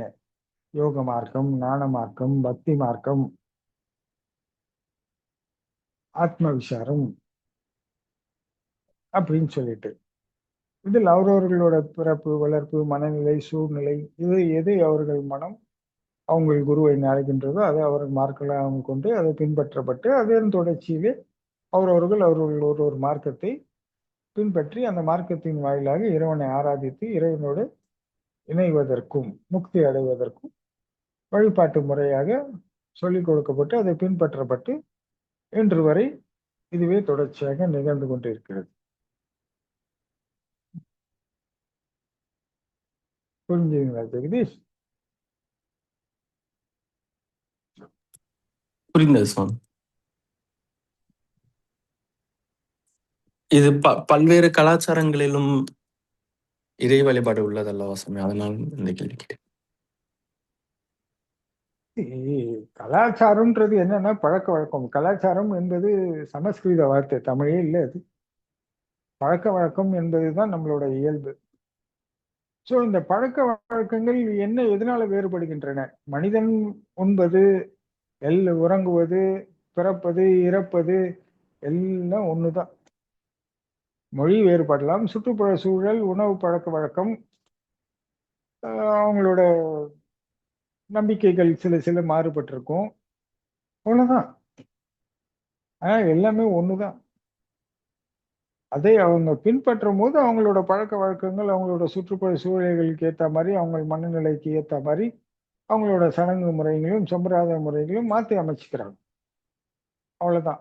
இப்ப என்ன பண்ணுவாங்க, நம்ம கல்யாணம் பண்ணிட்டு சோறு போடுவோம், அவங்க சோறு போட்டு கல்யாணம் பண்ணுவாங்க. இல்ல அவங்க என்ன பண்ணுவாங்க, நம்ம மந்திரங்கள் அதெல்லாம் ஓதி ஈதி தாலி கட்டும், அவங்க ஒண்ணுமே இல்லாம எல்லாரும் சாலி வச்சு அப்படி தாலியை காமிச்சு டபுக்குன்னு கட்டிப்பாங்க. எல்லாம் ஒண்ணுதான். ஃபண்டமெண்டல் லா என்னன்னு பாத்தீங்கன்னா, இந்த மனசை நம்ப வைப்பது. இதுதான் நான், இதுதான் எனது அப்படின்னு ஊர் கூட்டி இதை பார்ப்பா சாட்சி. இவள் என் மனைவி, நான் இவள் கணவன். ஊர் கூட்டி இவள் என் மனைவி இறந்து விட்டால் நான் கணவன், இப்போது என் மனைவி இல்லாமல் தவிக்கின்றேன் அப்படின்னு சொல்லி உலகுக்கு சொல்றது. கணவன் இறந்து விட்டால் மனைவி சொல்றது. இதெல்லாம் சாட்சிகள், அவ்வளவுதான். ஸோ இந்த நம்புறது மட்டும், நீ நம்பின மட்டும் போதாது, சாட்சியம் சொல்லணுன்றது அவசியம் இருக்கு. அப்ப இந்த பழக்க வழக்கங்கள்லாம் ஏன் வேறுபடுகின்றன? ஒருத்தருக்கும் ஒன்னொன்னு பின்பற்றுகின்றார். அவங்களுக்கு இது பிடிச்சிருக்கு, சில பேருக்கு அது பிடிச்சிருக்கு. அது ஏன்றானா அந்த இயற்கை வளம், உணவு பழக்க வழக்கம், சில விஷயங்கள் அவங்களுக்கு பிடித்து ஏற்றுக்கொள்ளப்பட்டது, சில விஷயங்கள் ஏற்றுக்கொள்ளப்படவில்லை. அதெல்லாம் மாறுபட வேறுபடும். ஆனால் முழுமையாக அதனோட ஆழமாக அர்த்தம் என்னன்னு பாத்தீங்கன்னா, எளிமையாக எல்லாருக்கும் ஒண்ணுன்ற சமநிலையில் வந்து நிற்கும். அவ்வளவுதான்.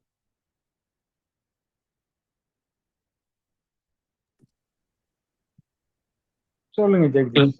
புரிஞ்சது சுவாமி.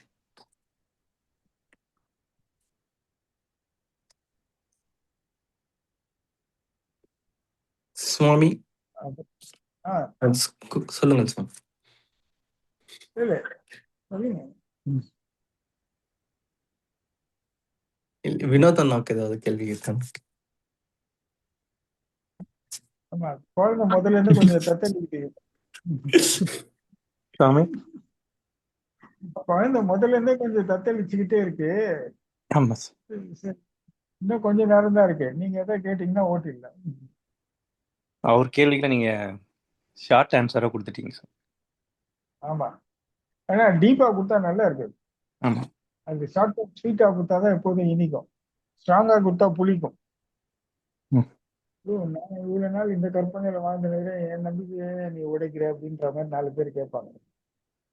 ஸோ மேலோட்டமாக ஷார்ட் அண்ட் ஸ்வீட்டா கொடுத்தா அது இனிக்கும், ரொம்ப ஸ்ட்ராங்கா கொடுத்தா புளிக்கும், கசக்கும். ஏண்டா இது போய் தொட்டோன்ற மாதிரி ஆயிடக்கூடாது. புரிகின்றது. சுவாமி, இந்த பிரதோஷ காலத்தில் சிவனுக்கு அபிஷேகம் நடப்பது வந்து இயல்பாக இருக்கின்றது சுவாமி. அனே நம் ஊரில் இந்த பிரதோஷ காலத்தின் அமைப்பு என்ன? ஏன் இந்த காலத்தில் நாம் சிவனுக்கு பிரசித்தி பெற்ற காலம் என்று அபிஷேகம் நிகழ்த்தப்படுகின்றது? பிரதோஷம்னா தோஷம் நீங்கும் நாள். இந்த பிரதோஷம் அப்படின்னு சொன்னா இந்த தோஷங்கள் எல்லாம் நம்மளுக்கு நிவர்த்தி ஆகும் நாள். இன்னைக்கு பாத்தீங்கன்னா நந்தி தேவர் வந்து குறுக்க நிற்க மாட்டார், எம்பெருமான் விலகி நின்று எல்லாருக்கும் தரிசனம் கொடுப்பார். ஸோ அந்த இடத்துல தடைகள் அற்ற நிலை நேரம் இதை நீங்கள் பயன்படுத்தி கொண்டால் இறைவனோட ஆசையும் மறுபடியும் பெற்று விடுவீங்களான்னு சொல்லிட்டு நம்மளுக்கு வந்து நம் மதம் நம்மளுக்கு இந்த நேரத்துல இதை பயன்படுத்தும்போது இன்னைக்கு இறை அருள் பரிபூர்ணமாக இந்த சமயத்துல கீழே இருக்கும். இதுக்கு எந்த தடையும் இருக்காது, எந்த பங்கமும் இருக்காது. அனைவரும் இந்த இறை வழிபாட்டுல கண்டிங்கன்னா அதுக்கான பலன் உங்களுக்கு கிடைக்கும், இறை அருள் பெறலாம் நீங்க அப்படின்னு சொல்லி இதை நம்ம வழிபாடாக கொண்டாட ஆரம்பிச்சு பின்பற்றி வந்துட்டு இருந்தோம். இப்ப நம்ம நந்தின்றது யாரு பார்த்தீங்கன்னா, நந்தி மாதிரி குறுக்க நிற்கிறது யாருன்னா இந்த மனம்தான். அறிவான ஆண்டவனை தரிசிக்க விடவே விடாது. இந்த நந்தின்றது யாருன்னா மனம்தான் நந்தி. இந்த அறிவான ஆண்டவரை தரிசிக்க விடாம அது தட்டுக்கிட்டே இருக்கும். ஏன்னா அப்பதான் அது சுகமா இருந்துகிட்டே இருக்கும். ஸோ இந்த மாதிரி பிரதோஷ காலங்கள்ல போய் நம்ம வழிபடும் போது இந்த மனமாகப்பட்டது அடங்கும். ஏன்னா அந்த இறை ஆற்றல், இறை அருள் அன்னைக்கு பரிபூர்ணமாக புவி மேல் ஆஹ், ஆக்கிரமிச்சிருக்கும். ஸோ அந்த காலகட்டத்திலே நீங்க அந்த பூஜையில கலந்துக்கிட்டு அந்த ஆராதனை பண்ணும்போது இப்போ உனக்கு கஷ்டமோ தேவையோ பாவமோ என்ன கேட்கிறோ அது போகும். அதே சமயத்துல நீ பயனுள்ளவனாக இருந்து கடவுளை பின்பற்ற அருளை பெற வேண்டும் என்று இருந்தீங்கன்னா அருள் பெறுவதற்கும் வாய்ப்புகள் உண்டு அதிகம். அதற்கான ஒரு நாளாக அது 15 நாளைக்கு ஒரு முறை பௌர்ணமிக்கு முன்னாடியும் அமாவாசைக்கு முன்னாடியும் வந்து இந்த வளர்ச்சி தேய்வு இது ரெண்டும் இயல்புடா, ஏற்றத்தாழ்வு இயல்பு. ஒரு சுத்து சுத்து வந்தீங்கன்னா நீ தேய்வ, ஒரு சுத்து சுத்து வந்தீங்கன்னா நீ வளர்வ. பிறந்தீங்கன்னா வளர்ந்துட்டு இருப்ப, வந்துட்டீங்கன்னா தேஞ்சிட்டு இருக்க. இவ்வளவுதான். இந்த இடைப்பட்ட காலத்துல வாழ்க்கையை புரிஞ்சுக்கோ, வாழ்ந்துக்கோ அப்படின்னு ஒரு உண்மையை மறைமுகமா உபதேசிக்கிறான். சொல்றதை கேளு, இந்த மனசு பின்னாடி போவாத, அது ஒண்ணு எங்கன்னா கூட்டு போய் கவுத்துருண்டா. அறிவாகிய நான் இருந்து உள்ள இருந்து உன்னை வழி நடத்துறேன், இதுதான் உண்மை, இதை புரிஞ்சுக்கோ, என்னை பின்பற்று, என் அருளை பெற முயற்சி செய், அன்பை பெற முயற்சி செய். ஆஹ் ஆன்மீக பயணம் ரொம்ப அவசியம். எதுவுமே தெரியாம வந்தோம் போனோம்னு இல்லாம வந்தோம், அனுபவித்தோம், வாழ்க்கையை வாழ்ந்தோம், வாழ்ந்து முடித்தோம் அப்படின்ற மாதிரியே போகலாம். அடுத்தது எல்லாம் பயனுள்ளதா இருக்கும். இல்லைன்னா நீங்க எதிர்மறையா வாழ்ந்து நொந்து எல்லாம் நீங்க வாழாம நானும் வாழாம எல்லாரையும் கஷ்டப்படுத்தி நோவச்சு நொந்தாக்கி இயற்கைக்கும் மாசு, காலத்திலையும் மாசு, எல்லாத்துலயும் மாசு, சுற்றுப்புற சூழல்ல மாசு, சொந்த பந்தத்துல மாசு, வரப்போற சந்தேகர்களுக்கு மாசு அப்படின்னா எல்லாமே அட்லீஸ்ட் குறைஞ்சபட்சம் மாசற்றாவது போய் சாங்க. அவங்க எல்லாரும் உறுதிதான். இந்த மாசுக்கள் இல்லாமல் ஆவது போங்க, மாசுக்களை ஏற்படுத்தாம அதுக்காவது இருக்கிற காலத்தை நல்லா நிம்மதியா வாழ்ந்துட்டு போங்க. கிடைச்சதை வச்சு சந்தோஷமா வாழுங்க. உங்களுக்கு என்ன வேணுமோ கேளுங்க, நான் கொடுக்குறேன். முன்னேறுங்க. அதற்கான தகுதி எப்படி வளர்த்துக்கணும்னு நான் சொல்றேன். அதற்கான சுற்றுப்புற சூழலை நான் ஏற்படுத்தி தருகிறேன். வாய்ப்பும் வசதியும் எல்லாம் செய்து தரேன்னுவாங்க. ஆனா இவங்க எல்லாம் கற்பனையிலே மனசுக்குள்ளேயே கற்பனை கோட்டை, மனசுக்குள்ளேயே எல்லாம் நடப்பாங்க. அதுவும் இவங்க என்ன கற்பனை கோட்டை, இவங்க என்ன நினைச்சிருக்காங்களோ அதன்படியே கடவுள் செய்யணும்னு சொல்லுவாங்க. ரொம்ப சிம்பிளா எளிமையா அவங்க சௌகரியத்துக்கு ஏற்ற மாதிரி. இந்த மாதிரிலாம் கேட்கும்போது சிவபெருமான் ஓம் நம சிவாய சம்போ மகாதேவோ அப்படின்னு கண்ணு மூடிட்டு எப்ப நீயே ஒரு முடிவுக்கு வா, எந்த இடத்துக்கு வரையோ அந்த இடத்துக்கு நான் கொடுக்குறேன் அப்படின்ட்டு அவர் கண்ணு மூடி கம்முன்னு உட்காந்து இவரு அங்க இங்க ஓடி கீடி ஆடி கீடி கட்சியில ஏதாவது வாழ்ந்தா போதும் சாமி இதையாவது கொடுன்னும் போது அப்பா இப்பதான் நீ கரெக்டான சுச்சுவேஷன் வந்துக்கிறேன், இந்த வச்சுக்கோ, என்ஜாய் பண்ணி ஜாலியா வாழ்ந்துக்கோ, ஓடிப்போ சொல்றாரு.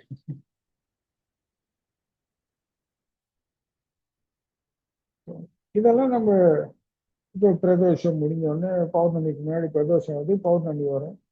பௌர்ணமி வந்தோடனே என்ன, பௌர்ணமிக்கு நம்ம பூஜை எல்லாம் பண்ணுவோம்னா முழு நிலவு இயற்கையிலே வளர்ச்சியும் தேர்வும் இல்லாமல் முழுமையாக இருக்கிற இடம் கடவுள்.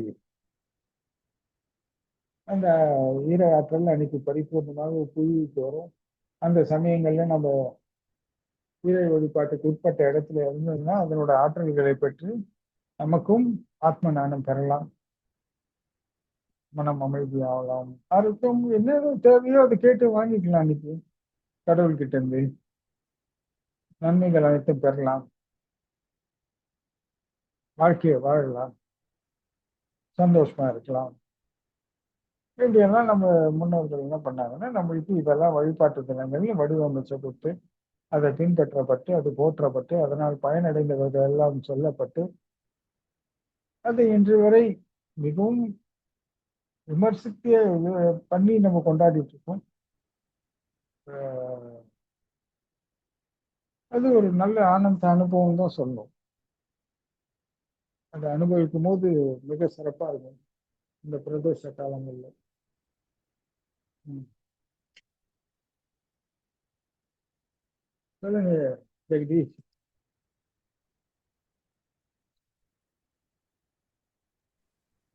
அவ்வளவுதான் சுவாமி கேள்விகள். வினோதனுக்கு ஏதாவது கேள்விகள் இருக்கின்றன? அவ்வளவுதானா? இன்றைக்கு அவ்வளவுதான். சரி. ம்.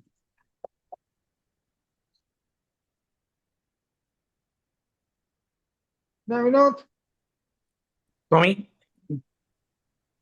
குழந்தை அவ்வளவுதான் என்று முடித்து விட்டது. சாமி ம். நம்ம நேரத்தை நெருங்கிட்டோம் சாமி. அப்படியா? ஓ சரி சரி. உங்களுக்கு ஏதாவது இருக்கா? இல்லைங்க சாமி, எதுவும் தோணுங்க. ம். ஜெகதீஷ் அவ்வளவுதானா? நிறைவாக இருந்தது சுவாமி. சரி சரி. என்னைக்கு நம்ம குறைவா வச்சிருக்கான் கடவுள், எனக்குமே நம்மள நிறைவா தான் வச்சிருக்கான். ம். ஆனா இந்த பழப்போன மனமோ நன்றி சாமி. உடலோ ஏதோ சொல்லிட்டே இருக்கோம் பாரு, இங்க குறை அங்க குறை, இதுல குறை அதுல குறை. அப்போ கடவுள் சொல்லுவான், நீ ஆணவத்தை குறை, அகம்பாவத்தை குறை, சான்ற கர்வத்தை குறை. ஆனா அது நம்ம கேட்க மாட்டோம். வாட் இஸ் உண்மை. திஸ்? ஆமா. ஏன்னா அவர் நம்மளுக்கு ஒண்ணு கேட்ட உடனே இன்னொரு கவுண்டர் கொடுத்தாரு. ஆனா நம்ம அந்த கவுண்டர் அட்டாக் பண்ண முடியாம என்ன பண்றோம், கம்முன்னு அடங்கிட்டு நீ என்ன இருந்தாலும் நீ போங்க அப்படின்னு அவர்கிட்ட போய் சொல்லுவோம். அவரும், டேய் நீங்களே இவ்வளவு புத்திசாலியா இருந்தா நான் எவ்வளவு பெரிய மேதாவியா இருப்பேன், புரிஞ்சுக்கோங்கடா அப்படின்னு சொல்லிட்டு நம்மள அடுத்த நிலைக்கு பாத்துக்கிறேன் அப்படின்னு புஷ் பண்ணி விடுவோம். அதனால நம்ம என்னைக்கும் கடவுள் நிறைவா தான் வச்சுட்டு இருக்கான். ஆனா இந்த பாழ போன மனம் தான் நம்ப மாட்டேங்குது. எங்கேயோ ஏதோ ஒரு குறை வச்சிட்டு இருக்கிறாரையே சொல்லிட்டு. சரி, அப்ப நிறைவு செய்யலாமா? தேங்க்யூ சாமி. நன்றிங்க ம்? சாமி. Thank you thank you. இன்னும் நிறைவு செய்யலாமா? நான் நிறைவு செய்யலாம் சாமி. நிறைவு செய்யலாம். ஓகே. தேங்க்யூ சாமிஜி. நண்பர்கள் அனைவருக்கும் வணக்கம், நன்றி, வாழ்த்துக்கள். இல்ல யாரோ தேங்க்யூ. அதுவும் சொல்ல வந்தாங்களா? எப்படி? இல்ல நான் தேங்க்யூ சொன்னேன். ரொம்ப ரொம்ப நல்லா இருந்தது. ரொம்ப நன்றி. ஓ ஓகே ஓகே, நன்றி, வாழ்த்துக்கள். நன்றி சாமிஜி. தேங்க்யூ. மிக்க நன்றி சுவாமி. நன்றி, வணக்கம் சாமி. வணக்கம் வணக்கம்.